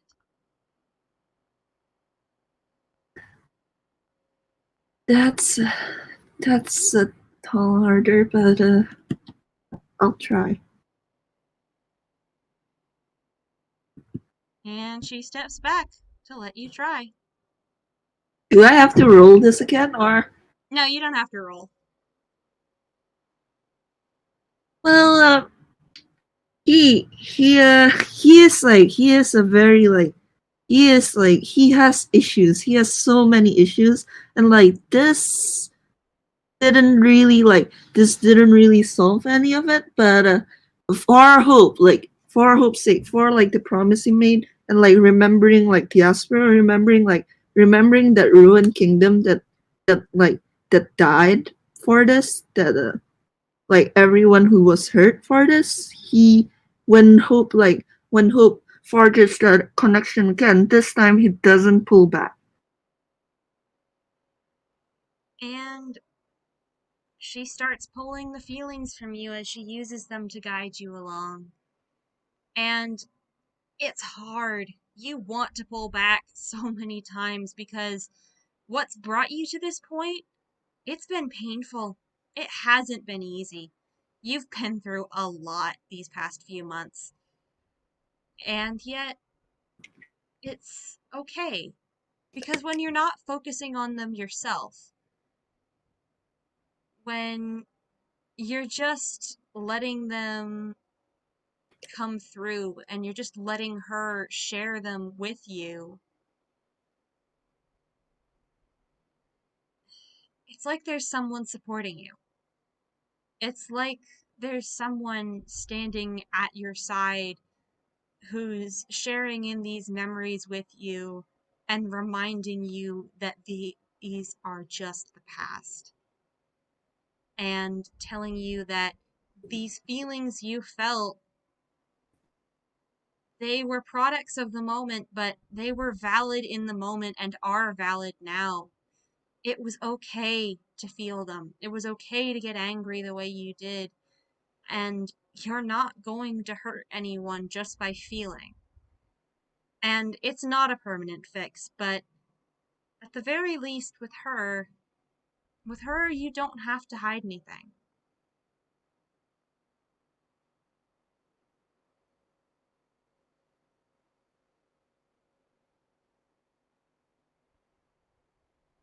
Well, Yes? Oh, okay. For a second there, I thought you cut out. No, I just finished what I was saying. Like this is really hard for him because he's not in the habit of opening up. Like even in this now, I have to like I have to like I have to like emphasize this. Like he's only opening up to hope solely to, because there is like no other choice and no other way. He isn't opening up because it's healthier for him in the long run, or because he's realized that maybe he shouldn't be so closed off. But but like feeling all that while he's playing like the focus panel, like it feels so cathartic. It feels so much like there's pressure dripping off his shoulders. Like it feels like every single weight that he's like put onto himself and been carrying, and that little like and that feeling of like stone in his chest all all over his shoulders, like the hard shells being chipped away. It feels it feels cathartic. It feels really cathartic. It feels a bit like coming home, actually. And you've made your connection, and she has kind of given you this message that you don't have to hide. She's not going to judge you. She's not going to hurt you, and you're not going to hurt her. You're not going to hurt anyone just by feeling. Here, it's safe to feel. It's safe to let everything out. It's safe. You're okay. You're okay, and everyone else is going to be okay. Well, I don't know if it's only a me issue or if It was my everyone. goddamn mic, wasn't it? God fucking Yeah, damn you've it. been cutting out for a while now, but like it's especially worse for this part. I didn't really get anything you said. Fuck. Okay. So basically, what Hope does, as like Mersel is starting to hopefully relax a bit, um, is she's telling him in her own special way that it's okay. It's okay to feel everything. It's okay to let it out. And at the very least with her, it's completely safe. He's not going to hurt anyone, and no one is going to hurt him. Everything is going to be okay. Wait, where's my mic? Everything's He, gonna be okay. oh, and he really appreciates that. He appreciates that. Like he can't really fully believe in it. He can't really fully believe in his own. He can't really trust in his own anger. Not really, not since a certain incident in the ECCR, but he uh he can believe that hope means it at least, and he can, even if it's just around her, he can he can rest for a little while. Yeah.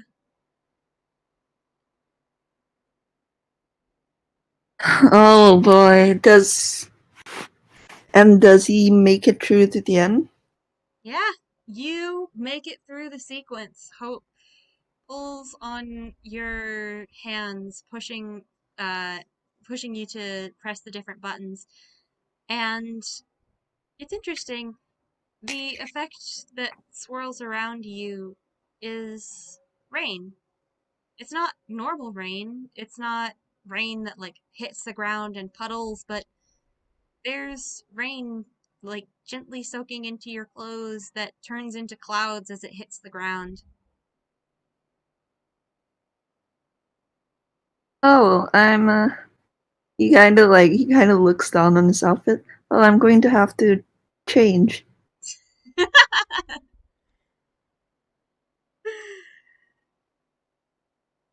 And I think that's where we fade out from Mercel's lesson. Everyone get in here! Obby, look.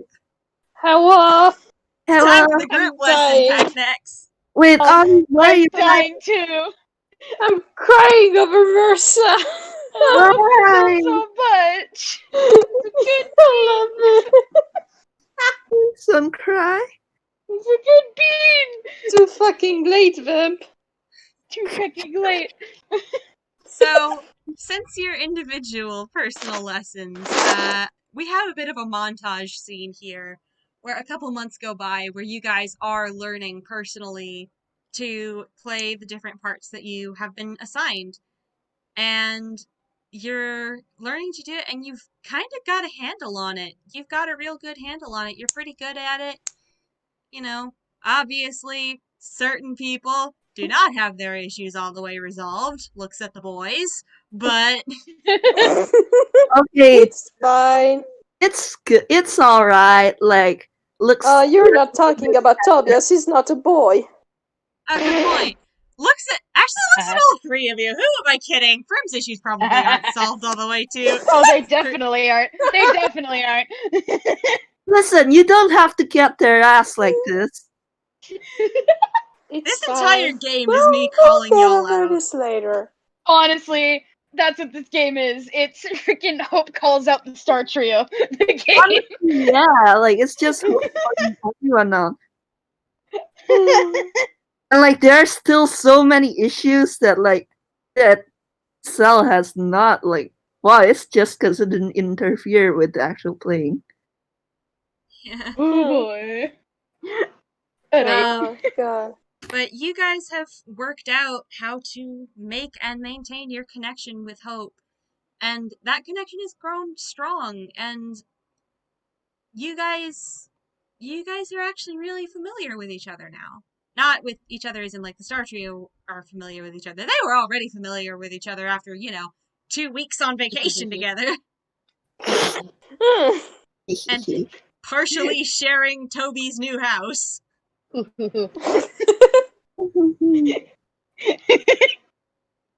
But Oh. you guys have grown pretty familiar with Hope. You guys are comfortable interacting with each other. And it's time for you guys to try and learn to play together. Yay! Prim's so pecking excited. Prim's so pecking excited. Yeah. Just like, please picture like the door of the clubhouse opening and Prim just bursts through it. Because she's so excited. I'm just imagining that Cell was reading that one book while he was and then she bursts in and like it immediately goes flying from his hands. Hey, Mercy! Hi,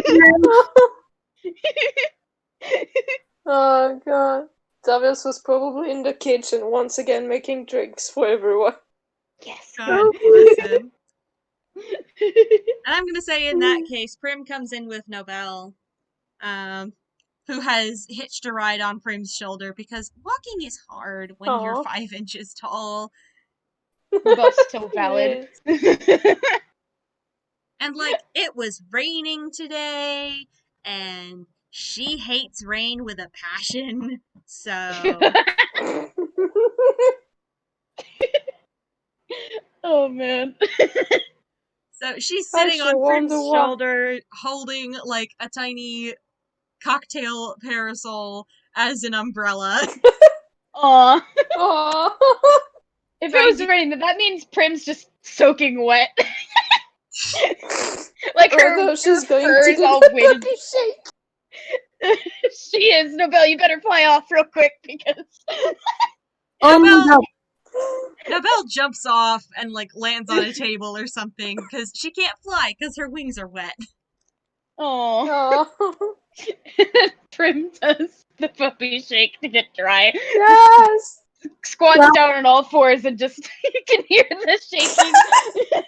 I think Cell would like actually take off his hat and kind of put it between Nobelle and incoming drops of water. Nobelle is very God. grateful for this, although she's staring into the hat and seeing all the sweets and is like, that just can't be sanitary. Tunes. They're tunes, it's fine. It's not like And, it's like, only God. there. Prim is done shaking. stands up and there's a and her hair is just fluffy. Yes, good. She go foom. Warmth. Oh, wonderful. And completely unprompted, Hope also gives a chime of greeting. Hi, Hope! And Prim just immediately like bounces over to Hope and just like gives her like a little pat. Prim, you get the feeling Right. of just happiness and excitement mirroring your own across the connection. Yes, good. And if you look at the keys, they're glowing like the same color you see Toby turn when he's really happy. Good. I'm going to die. Goodbye, everyone. Nah. Get your ass in here! Somebody smack him with a stick. The resurrection stick. We need it. Bring it, stat. The resurrection stick is my fucking hairbrush, and I'm smacking you with it. Smack, smack, smack, smack, smack. Oh my god. Um, Terrible. And you guys are all sat down for the group lesson. And you guys start to play. How are you all feeling about this group lesson? Are you excited? Are you nervous? Are you a little uneasy? How you feeling? Are you hungry? It's fine. Tobias took care of that. He was in the kitchen. He probably made some food along with the drinks. Snacks. I hope you know that when Toby made like Sal, when Toby made Sal like drinks and food, like he just kind of like stared at Toby like with hearts in his eyes, cause no one's never made him food before. Like he's usually the one making food for people. Aww. Feed the I'm going boy! to cry. Goodbye. And he would totally do that thing where after Toby gave him like the food and drink, he would totally do the thing where he's like, wait, you forgot something. What is it? He'd plant a kiss on Toby's hand.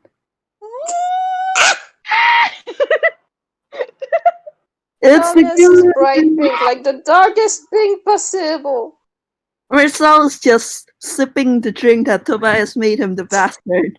Bastard. Wait, are we giving kisses now? And Prim hops up and kisses Toby's face. And then she gives Tobias Mersel somehow get a cheeky darker kiss. pink. Oh my god. Mersel played himself. Now he's the one blushing and his hair's the one rising. Prim's just very Fucking happy. nerds, a lot of them. Y'all are just literal children in love. They are. They're just tunes. It's natural. It's natural to be fucking dorks. Yes. It's natural to be acting romantic. They're all Frankenelli, or at least like in Tobias's case, like half Frankenelli. Partially. Yeah. Yeah. Oh god. Well, Tobias sure is excited to play with them now. Yeah. Yeah. Prim is also very excited, as I've mentioned. Yeah, Sal's also really excited. He's a bit nervous because but he is excited. You'll be fine. No problem. No problem. Everything's fine. No problem at all. So you all are sat down in front of the machine. I want you all to make me your respective stat checks. So Prim, that's strength. Toby, that's wisdom. And Mersel, that's dexterity. Alright, strength time! That's a straight check. Boy, boy. Bonk. Yep. Oh. No! Okay. So, needless to say, the first attempt is a failure. You guys know how to do this alone, but together, it's a struggle. It's a struggle. Yeah, Yeah, like maybe it's a like Prim wall starts over cat doing the of crank, whatever and the expression like is. Prim's used to doing it in silence, like doing the crank and whatnot. But then the moment like she realizes, oh wait, there's music now. Wait a second, like it kind of throws her off a bit. Um, Tobias is just the fact that he's in the middle and there are people next to him doing other things. Yeah. There's so many pecking distractions. Yeah. And Mersel, what's throwing you off? Wait, what? I'm sorry, like, I think my brain just shut down. Like, maybe Marcel's brain shut down. I think actually it might be that like he was doing really well at first, but then he made the mistake of looking at Toby and Prim. And then because he is a disaster romantic and he loves his partner so much, he kinda just like his brain just kinda did his brain kinda just crashed like a shoddy Windows Microsoft Windows program. I can't believe this. No thoughts, head empty, only love. Oh my god. But This is fine, everything's fine. Yeah, usually flubbing up a little on the physical aspect of it, of the, playing of the different keys and cranking of the lever and the pressing of the buttons, usually flubbing up a little bit wouldn't matter because Hope would guide you, and she's trying to, but there's something wrong. Oh no. There's, well, you've all felt what it feels like when your own connection with her goes wrong, but that's not what's happening here. You can feel a connection going wrong, but it's not between you guys and her. It's between you guys and each other. Oh boy. Oh no. Okay.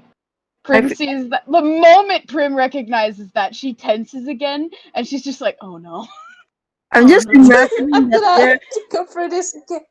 I'm just I have to go imagining. through this again. I'm just That's the imagining that internal Prim all of them are monologue. like.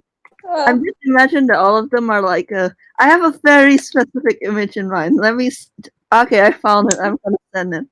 And just imagining that the God. Star are all like. That, but with feelings. But with feelings. No. And Hope is confused. She's trying to send you guys like pulses of comfort, like, hey, it's okay, everything's fine. But you guys just aren't opening to each other.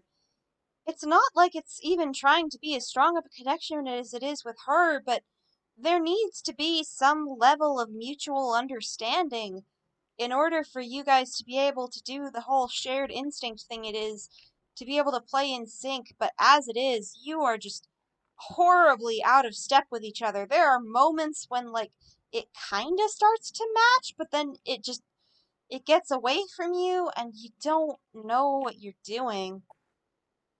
You Can don't I know what give a the little others are doing and it's explanation? throwing you off. Can I give a little explanation? Sure. Okay. Is that even though they've been together in literally a romantic relationship, they never had an actual feelings talk with each other. They tried. The FPS puppy love, they were supposed to have one, but when they tried to abort the subject of the CCR, they just went, yeah, no, let's not do that. Yeah, the biggest problem here is that all of them are too willing to not open up, and none of them would call the others out on it, because if they call the others out on it, that would necessitate that they have to open up as well. Yeah. Well, guess They've what? got pecking Somebody's here walls who's that they willing to need to call knock you them the down. fuck out. This is fun. Is it? Yeah. It is. Yeah, it's fine. Because we're going to try to solve that problem right now. Yeah, because, see, At least there's slightly. Yeah. somebody here who is willing to call you all the fuck out. Oh god. We can see it. We can feel the mom look on our backs. Oh, it's not even Oh, Tobias is more of the big sister look. it's not even Nobelle. Oh god. There is one coming from in front of them. Oh no!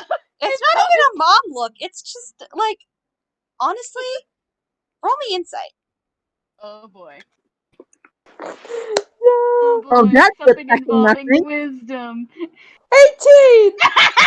Yeah! 5 from So- Mersel, 18 from Tobias, 3 from Prim. So, Mersel and Prim, you guys are like, you don't understand. She just feels worried. She feels sad. She's confused. But Tobias, you actually, like, get a sort of general sense. You get a sense of exactly what kind of consciousness and what kind of message is being sent towards you. You get the feeling of almost a child not understanding why something isn't working.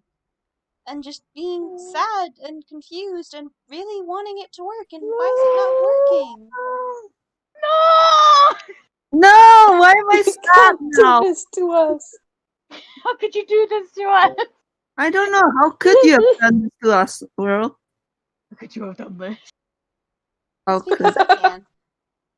I can't believe you've done this. But yeah, you get the feeling, Tobias, you get the feeling of just, I don't know how much you've interacted with children, but you get the feeling of just a child. He's actually pretty good with children. Yeah, you get the Nice. feeling of just a little kid looking at you and asking why something they're trying to make isn't working. Oh. And Tobias once again doesn't have the answer. Oh. And realizing that she can talk to Toby more than she can talk to the other two. Maybe it's because he's the intent user, and intent always does have a more emotionally complicated based relationship. Like with power, it's a lot of give and take. With focus, it's a lot of sharing. But with intent, it's understanding. And realizing this, Toby kind of tells you what's wrong. It's that the other two aren't able to open up to each other. And she needs you all to be open to each other to close the circuit, because otherwise she's just sending in and out from you, but you guys aren't sending in and out from each other, and you can't sync up, and then it doesn't work. And she seems really genuinely freaked out and sad about this. Because she wants it to work so badly. She wants it to work. She wants to help. Oh, No, I can't believe this. I can't believe only Toby rolled high enough to notice this. I mean, you guys have inspiration points. Marcel, do you want to use an inspiration point to have this be noticed too? Oh, I'm out. I'm out. Remember, because you forced me to use it outside It's fine. in voice Everything chat. is fine. We didn't force I you. mean- You refused to use it. Toby used it. No, I ended up using it in the end. Yeah, he used it. Well, Prim didn't use hers, so guess what? Prim's using it now. Well, Let me Prim, mark you that off notice- my sheet. You notice all the same things that the other two did. That Toby did. Oh. Aww. Prim's just like resting upon the panel that she on the power panel, just like on Hope, and she's just like, and she like she can open up to Hope pretty easily about like what she's talked about, but she has no idea how Tobias and Mersel are gonna react to that, and she's just very nervous. Do either of you want to explain what's going on to Mersel, who doesn't have a clue right now? Please. Because he Well, rolled a Tobias- fucking 5. Tobias is not going to explain right now because the second that Ob told him what was going on, he turned a dark turquoise and is right now in pensive mode, like, how do I fix this? Oh, he's doing a big think. Prim, do you Exactly. want to explain this to your warlock boyfriend? Please do. Oh. Oh man, you see like the thought bubble appear above Prim's head as she like tries to figure out how the peck to explain that. But like, it definitely feels like she's gonna be calling them out, and she's just like, do I want to do How that? about this? I might need to. If Vamp, if you want Mersel to know, if you say that he wasn't making contact when Hope got sad, then you can say if he makes contact, you can roll again with advantage. All right, sure. I'll say that he probably wasn't making contact. That's fair. He What? got his little reflex of stopping to touch her when the You connection roll with wasn't doing that, and then get terrible times. Oh boy! Oh boy. Ooh. Oh boy, oh boy. Oh my! Nat 20! Nat 20! Yay! Yay! Okay, re-rolling with a nat 20. Mersel, it's not distinct, but you almost hear a voice. You almost can hear her in your head asking, "What's wrong? Why isn't it working? I just want to help. Why isn't it working? I just want to help. What's Oh, wrong?" here comes the kill. Here comes the kill. He immediately like kind of like he doesn't know how to comfort a machine. He pats Hope and he hopes that's enough. It's it's okay. It's not your fault. I am not crying again. Lewis! Too fucking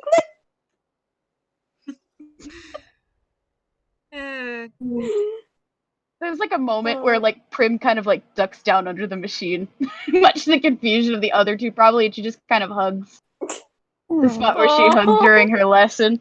Aww. And Prim, you can feel like the tank of fuel warm up when you hug it, and it's just Hope is just confused. She wants to help. She wants to be able to work with you guys. She loves you all so much. She wants to be able to work with you, but she doesn't understand where it's going wrong. Don't worry, we're figuring this out. This is new for a lot of us, and we need to take this slow. I promise we're trying to help make it work just as much as you are. We just gotta figure it out. And there's sort of a soft, affirming hum. And it's just, she's not upset with any of you. She's just sad and confused, and honestly, she's a little worried it's coming from her end. It is not coming from your end. Don't you dare do that to yourself, Hope. And like Prim's calling her out. It's like, it is not your fault. Don't you dare think that. And like, it's your turn up. You're not being called. You're being called on. No self-deprecation in the clubhouse. No self-deprecation in the clubhouse. It's not your fault, Hope. It's not. It really isn't. You're trying your best, and thank you for it. Prim is giving Hope another hug before she stands back up and looks at the other two like, okay. Tobias still has his hands on up and he's just like he's still doing the communication thing to reassure her that it's not her. Aww. Oh. Tobias, you see the keys go from shades of dark blue and purple to like calmer shades, and she's still worried, but she believes you when you tell her it's not her fault, because after all, she's a machine. She doesn't have very complex thoughts that can think her into circles that let her think that everything is her fault. She's a machine. Aw. She doesn't have those thought processes. She was just worried that She's just baby. she's just worried that, She's oh, is it just coming from baby. my end? Am I not able to get them connected to each other? Am I not strong enough? Oh. But she loves you guys, and she trusts you guys, and she just needs you all to trust each other. And then everything can be great. And then wherever she's going, um that her intent and her creator, who she doesn't have great feelings about, but whenever that happens, wherever they're planning on having her go, that they've been talking about how to get her out of the clubhouse, and oh, she really wants to get out of here because she's been in this room for like years now, and I mean, it's kind of a lot better now because like it's cool in here now, and there's feelings and there's people usually, and it's not just a blank white room anymore, and oh, that's so cool. But also, she really, really wants to get out of here. She wants to interact with more people. She wants to do what she was supposed to do. And if you guys can trust each other, then that means that she can do what she was supposed to do. And she really wants to, and she really wants to do that with you guys. And she's really excited, but also she's really confused and really scared, and she just wants things to be good. Okay. Oh boy. I think Prim, she like kind of stands up and she claps her paws together and she's like, all right, well, might as well yank the bandage off. There's an elephant in the room and we need to address it. We do, don't we? I like Prim just kind of awkwardly shifts from side to side. You don't have to force yourself to tell us anything if you don't want to, Primrose. Yeah. I know, but Can I ask something, by the way, out of character? Go ahead. Is Nobelle still in the room and watching all this happen? Like, I think for the sake of the fact that this is probably going to turn into an emotional moment, Nobelle has left the room and has told you to yell if anything gets bad. oh boy. oh boy. Oh boy. Because she needs to go get dry because she is soaked and her wings are wet, and that's not comfortable. So she is left to go get she is left to go get dry, leaving you three to have your moment.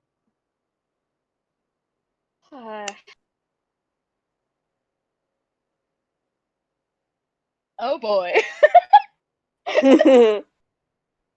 Oh boy. Tobias is still trying to think of a solution.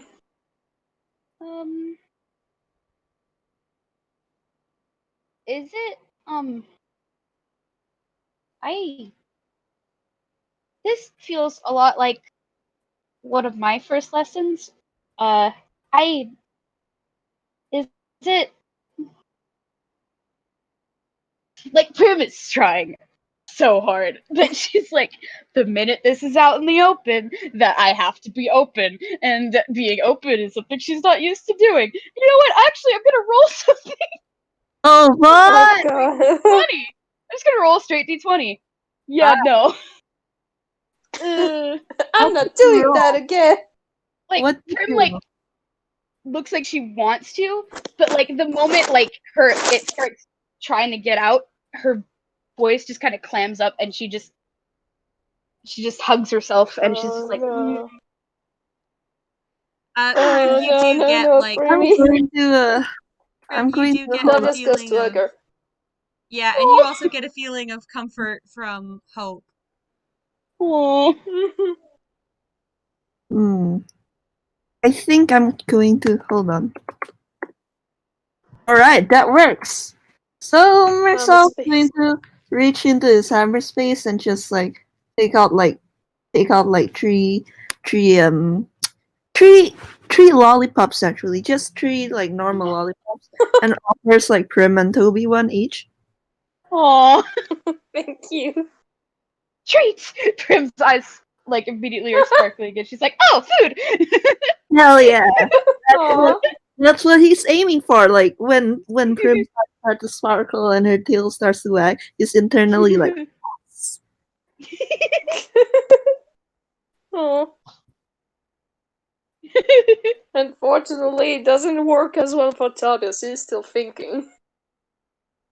Aw. I think like Prim just kind of pops the lollipop in her mouth, and she like looks down at Tobias and like looks up at Mersel, and she's also thinking. I'm like, The brain cells are not strong in these. I think, is it? I have a really, really, really, really, really hard time opening up to people, and Prim just kind of is that, just like rips off the bandage. Just do it all in one peck and go. oh, she's just going to like tell them everything immediately. No, she's just saying, "Hey, I have a hard time opening up. Is that the problem? Is it me?" I don't think you're the only one here with that problem, Prim. Like Prim actually looks a little surprised at that, and she's like, "Wait, what do you mean?" Well, Hello. Sorry, I Hello. died for a second. Oh It's fine. You're back. What happened? What did Prim say? Prim decided to rip the bandage off and said that I have a hard time opening up. Is it me? Am I the problem? And Mersel told her that she is not the only one here who has that problem. Oh my god. no!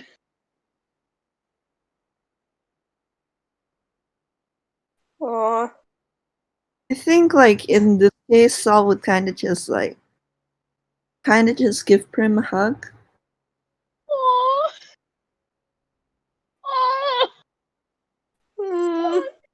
Because this is hard. This is really hard for all of them. And he's I hope you realize you are both getting a big puppy hug right now, as you speak. Yes. Big puppy hug.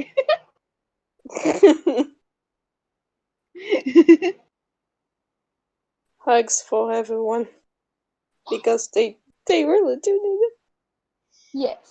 And Hope is doing her imitation of hugging all of you, which is just sending positive, comforting feelings through all of your connections. Aww. Hmm. She does not have arms, she cannot hug, but she can do this.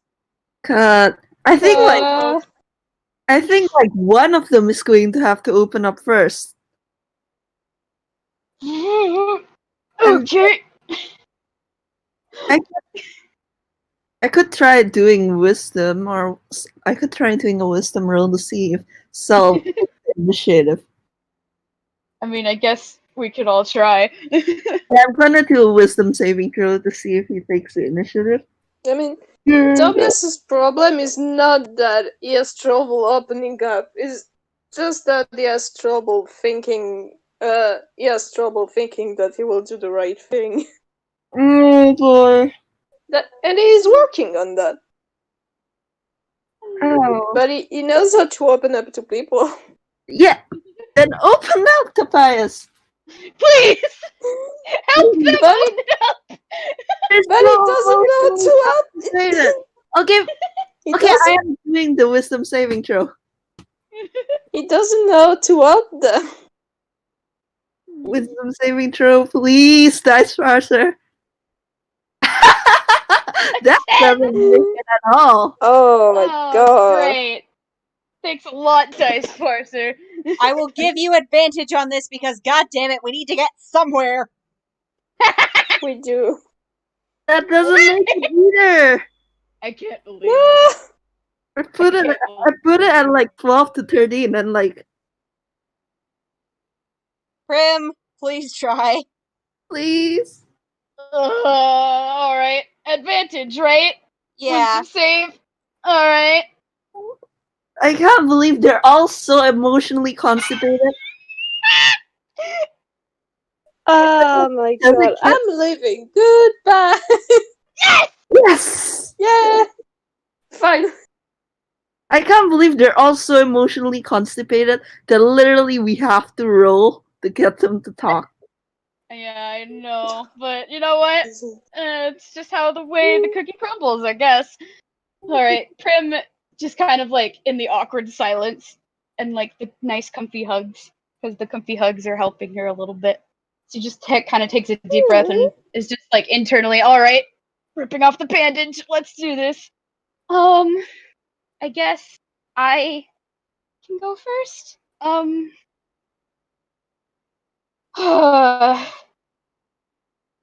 You might need to sit down for a bit, because there's a lot to talk about.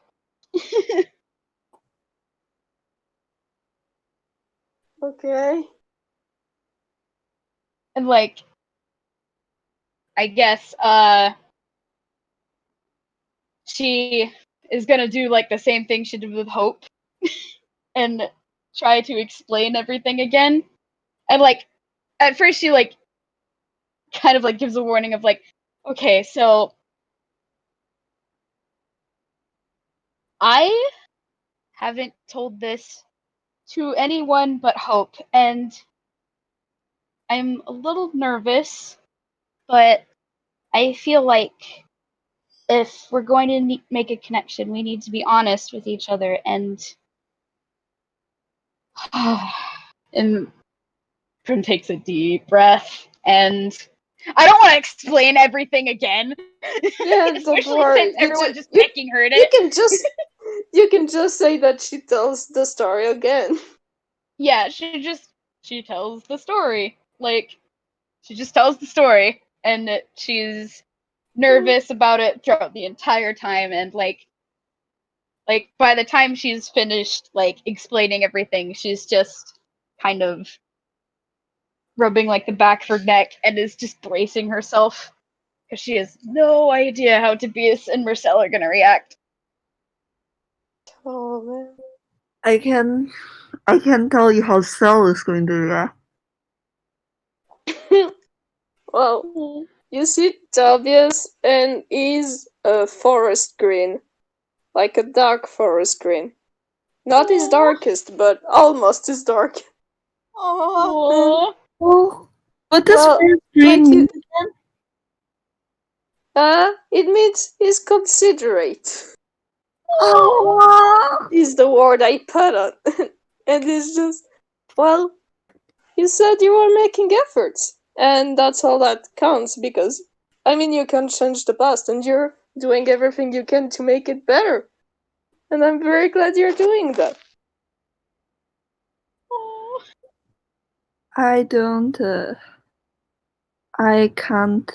I'm not in the position to forgive what you did to those people.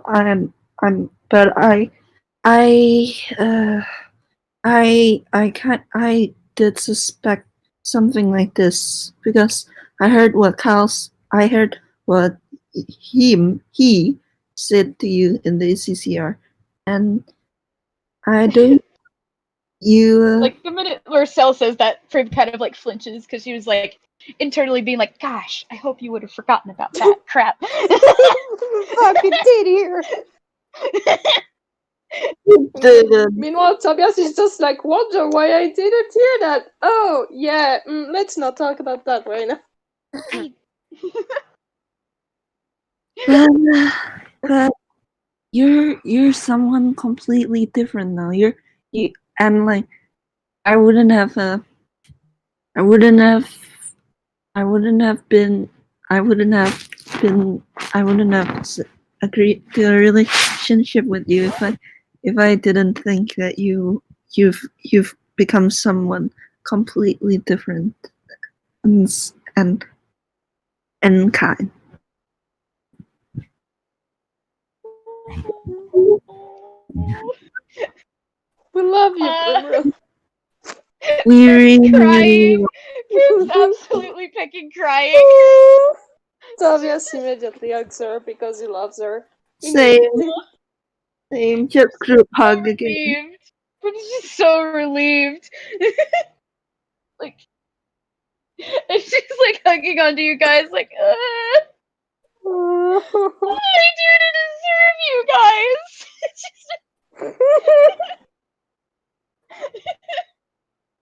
You were you, and that's all that matters. Yes. It's the sun. Big group hug. Big group hug. Yeah, they definitely needed that. Hmm. Yeah. Oh god, I am emotionally like devastated and like just from second hand character emotions. Oh man. Oh, Honestly, man. same. Yeah. We're just dying here, folks. Mersel, I think it's your turn. Can't like he's just like internally in my head, he's just like, can't Toby go first, please? Yeah, Oh. don't worry, I can go before you. I had my own sort of problem with it that maybe still be here. Well, I mean, it didn't solve everything from talking about it, but I'm working on it. But I have some self-worth trouble, and it's not that great. And as I said, I'm working on them, but they still come back. I can't. It's hard to fight them, you know. I can ignore them, but it's not going to solve the problem. Oh yeah, Prim's just like kind of nodding because like she totally understands the self-worth issues. They're they're rough. Man, I do want to try for you guys, but sometimes I just can't fight these feelings, and I feel like maybe I'm not good for you, and I'm not good for Hope, and I'm not good for all of this. That's not true. Prim's just No. immediately hugging Tobias, just I instantly. know it may not. Thomas is looking back, but I know it may not be true for you, but I still have these thoughts, and I can't do a lot about them. At least not. Well, Toontown wasn't built in a day. Prim just kind of says offhandedly.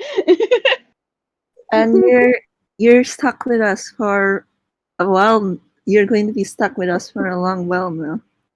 Oh no, whatever shall I do? I think like at that, Saul would actually like kind of give Toby like a little kiss like on the cheek.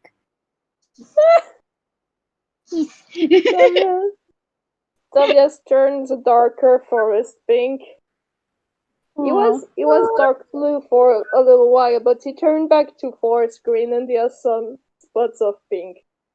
Aww. He's a flower. I'm dying. So soft. I think Saul would. He would. I've done well.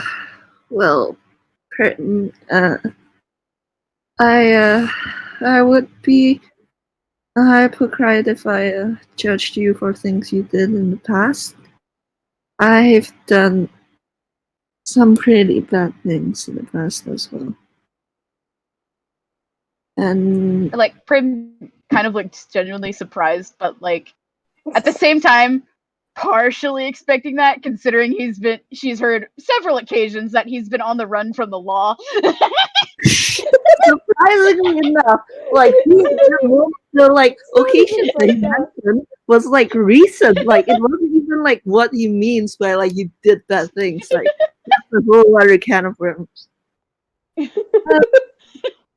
So yeah, like I've done some pretty bad things, and I'm not proud of what I did, and I'm not proud of what my family did, and it's it, I have a hard time opening up as well and trusting that that that I can trusting that I've changed. I don't, but I want to. Well, just like Primrose, you're not doing any of these bad things now either, and you're trying to be better too, and you are. I mean, just thinking of we met at the ACCR. Also, Obby is dead. No, Obby!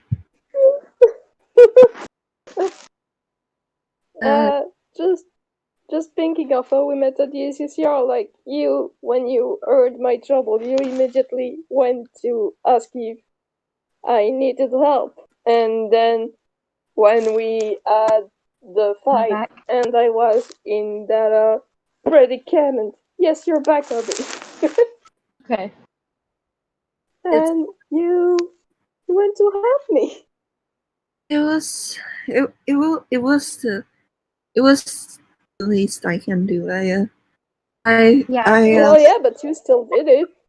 Those nightmares sucked, and like Prim just kind of says that offhandedly. You really did. Nobel described me as being emotionally repressive, Mm. but I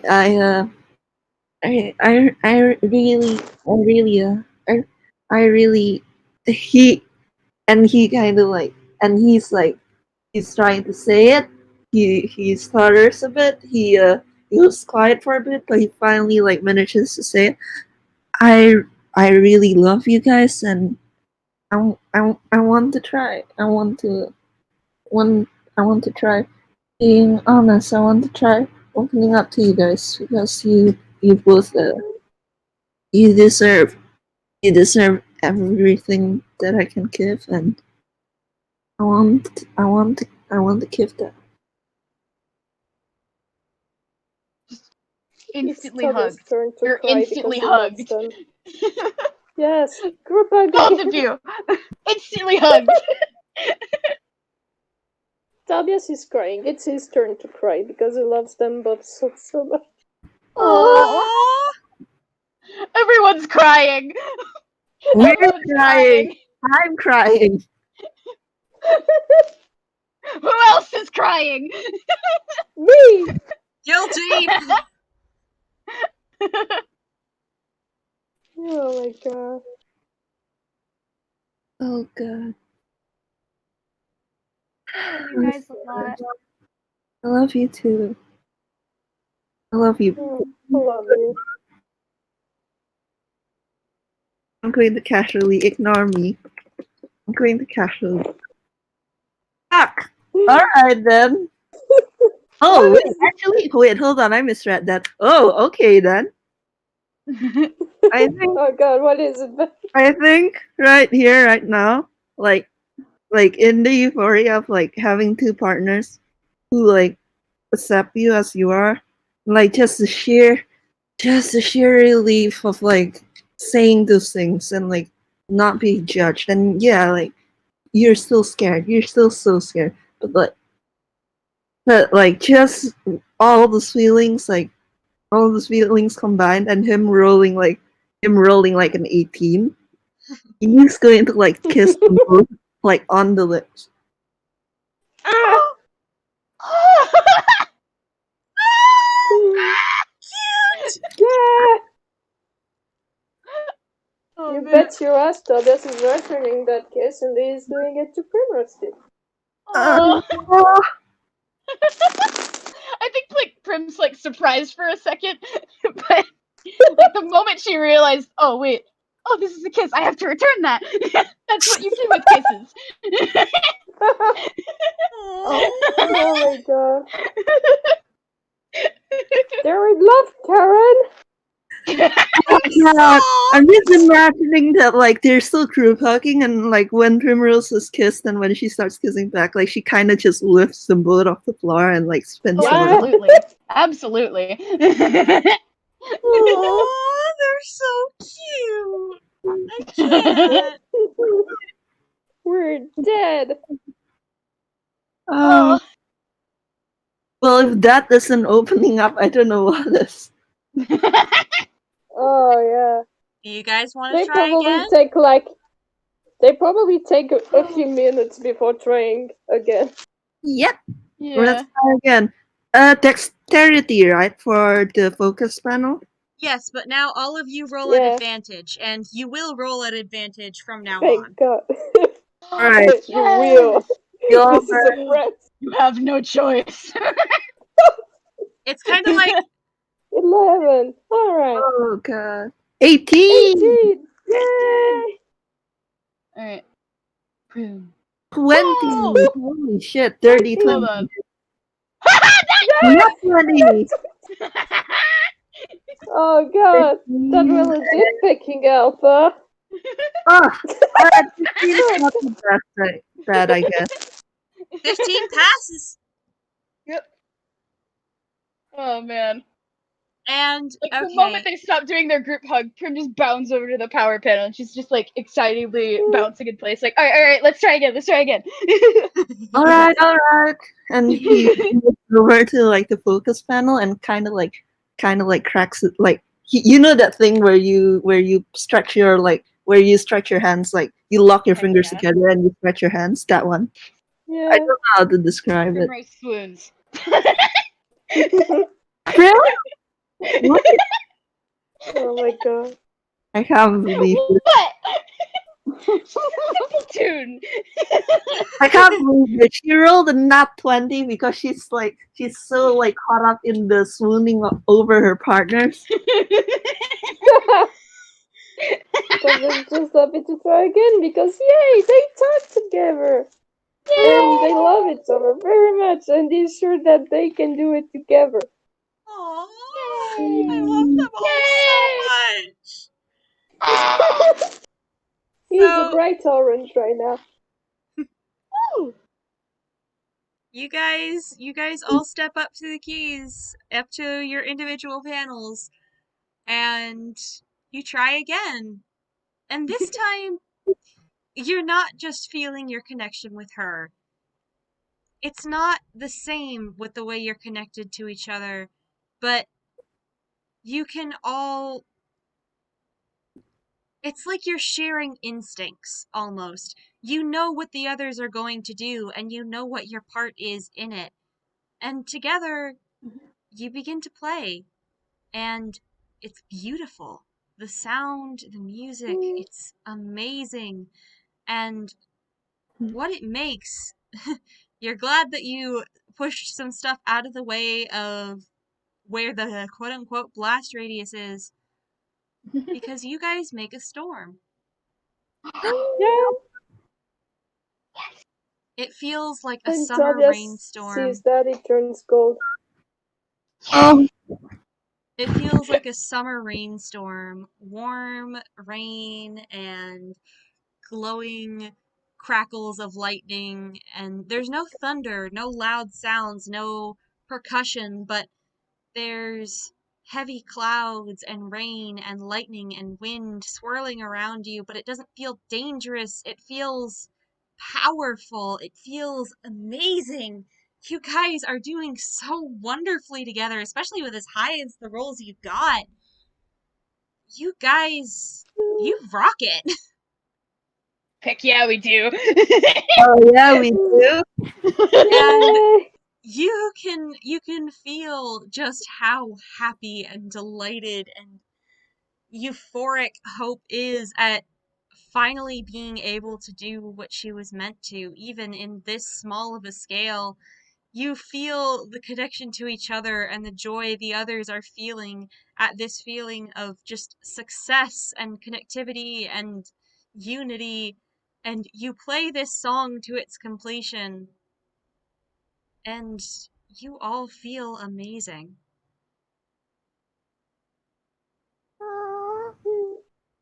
I am going to cry now. Prim's just, I've been Prim's just crying like- a lot during this game. oh, same. Oh, same. You guys actually cry? Yes. Yes. Oh god. Oh man. Like, Prim is just like staring at the other two with like stars in her eyes, and like she's bouncing up and down again. She's like, "Can we do that again? Can we do that again? Can we do that again? That was really cool." I think we need a little break to tell Nobble first. Oh right. And we pan out from that. And do you guys want to do an epilogue, or do you want to end the game there? Because we have been going for 3 hours. That actually makes sense though, because the format is like with FPSs, so like we technically like went through 4 FPSs, so that makes sense. Yeah. Yeah. Do you guys I'm want to just do a quick thinking, little like- epilogue scene? Yeah, sure. Yeah. Like if I could venture a suggestion. Go ahead. Alright, hold on. After everything, after they finish playing Hope and like it once Nobelle has already like went home, like Mhm. Mersel's going to reach into his cyberspace and I'm gonna roll and I'm going to like glare at Dice Parser because if it makes him fumble during this moment, I'll kick its ass. Alright, Yeah. so he's going to roll and he's actually going to take out three heart-shaped pieces of chocolate. Oh. 3 heart-shaped pieces of chocolate, milk chocolate actually, Oh my god. and very familiar heart-shaped pieces of chocolate. As that is Yes. not exactly the same. The ones from Evershore, like they were like more neat, more identical. They were really professionally made. Yeah, these ones are like homemade, close to like professional quality, but it still has that cozy like imperfections, like little bubbles like in the shell that like speaks to it like being made by someone like who isn't like a professional chocolate maker. Aww. That's what makes them more unique. And to Tobias, it's even better than professionally made because Mersel did them for them. Usually I them like the chocolates and the filling inside would be fudge. Aww. I forgot what that means, but I know it's good. I forgot. I will send it Please. I will send it right here in the Yes. game zone. Thank you. I love you, Vamp. Because he's been holding on to this for a while and he just like hasn't mustered up the courage to like give it. Aww. Thankfully, they're Aw. tunes. Ah. Aww. You see, when Tobias cracks the chocolate open to see the filling, it just takes 1 or 2 seconds to look at it, and then when he brings his eyes back to Mersel, he's just once again crying while being golden pink. Aww. And also Dark Forest Green, he's 3 colors at the same time. Aww. Zoe! I'm just imagining This like is Prim has no idea what fudge Prim means. already ate hers. Oh my god. Prim just Oh my God. just like munches it in like one bite. Munch. He has no idea what it means. And Mersel I is idea what it like, means, but it's it's very also good. embarrassed to tell her now. No, Tobias is probably so excited that he tells Prim, like, did you see the inside? And he explains to her what it means. Oh my gosh. because he's just so excited. I personally like HC the one after everything's like died down and like he has time to breathe, just like do his actual job as a cook, do the videos. Like he probably did try and memorize like everything he could about the Love Festival from Evershores because it's a holiday that Toby celebrates and he wants to celebrate it with his partners. Cry. Aw. Like, the moment she knows what the chocolate meant that she's already eaten, like her eyes are sparkling and her tail's wagging a lot again. She's Oh my god. And also, instantly I do have to say hugging. that Tobias. Instantly hugging. Yes! Oh Good god! hugs. Yes! And I do want to say that Tobias is a Crunkle worshipper, so he does not only celebrate the Love Festival, but like that's the main one. That's the one he's going to celebrate every year without fault.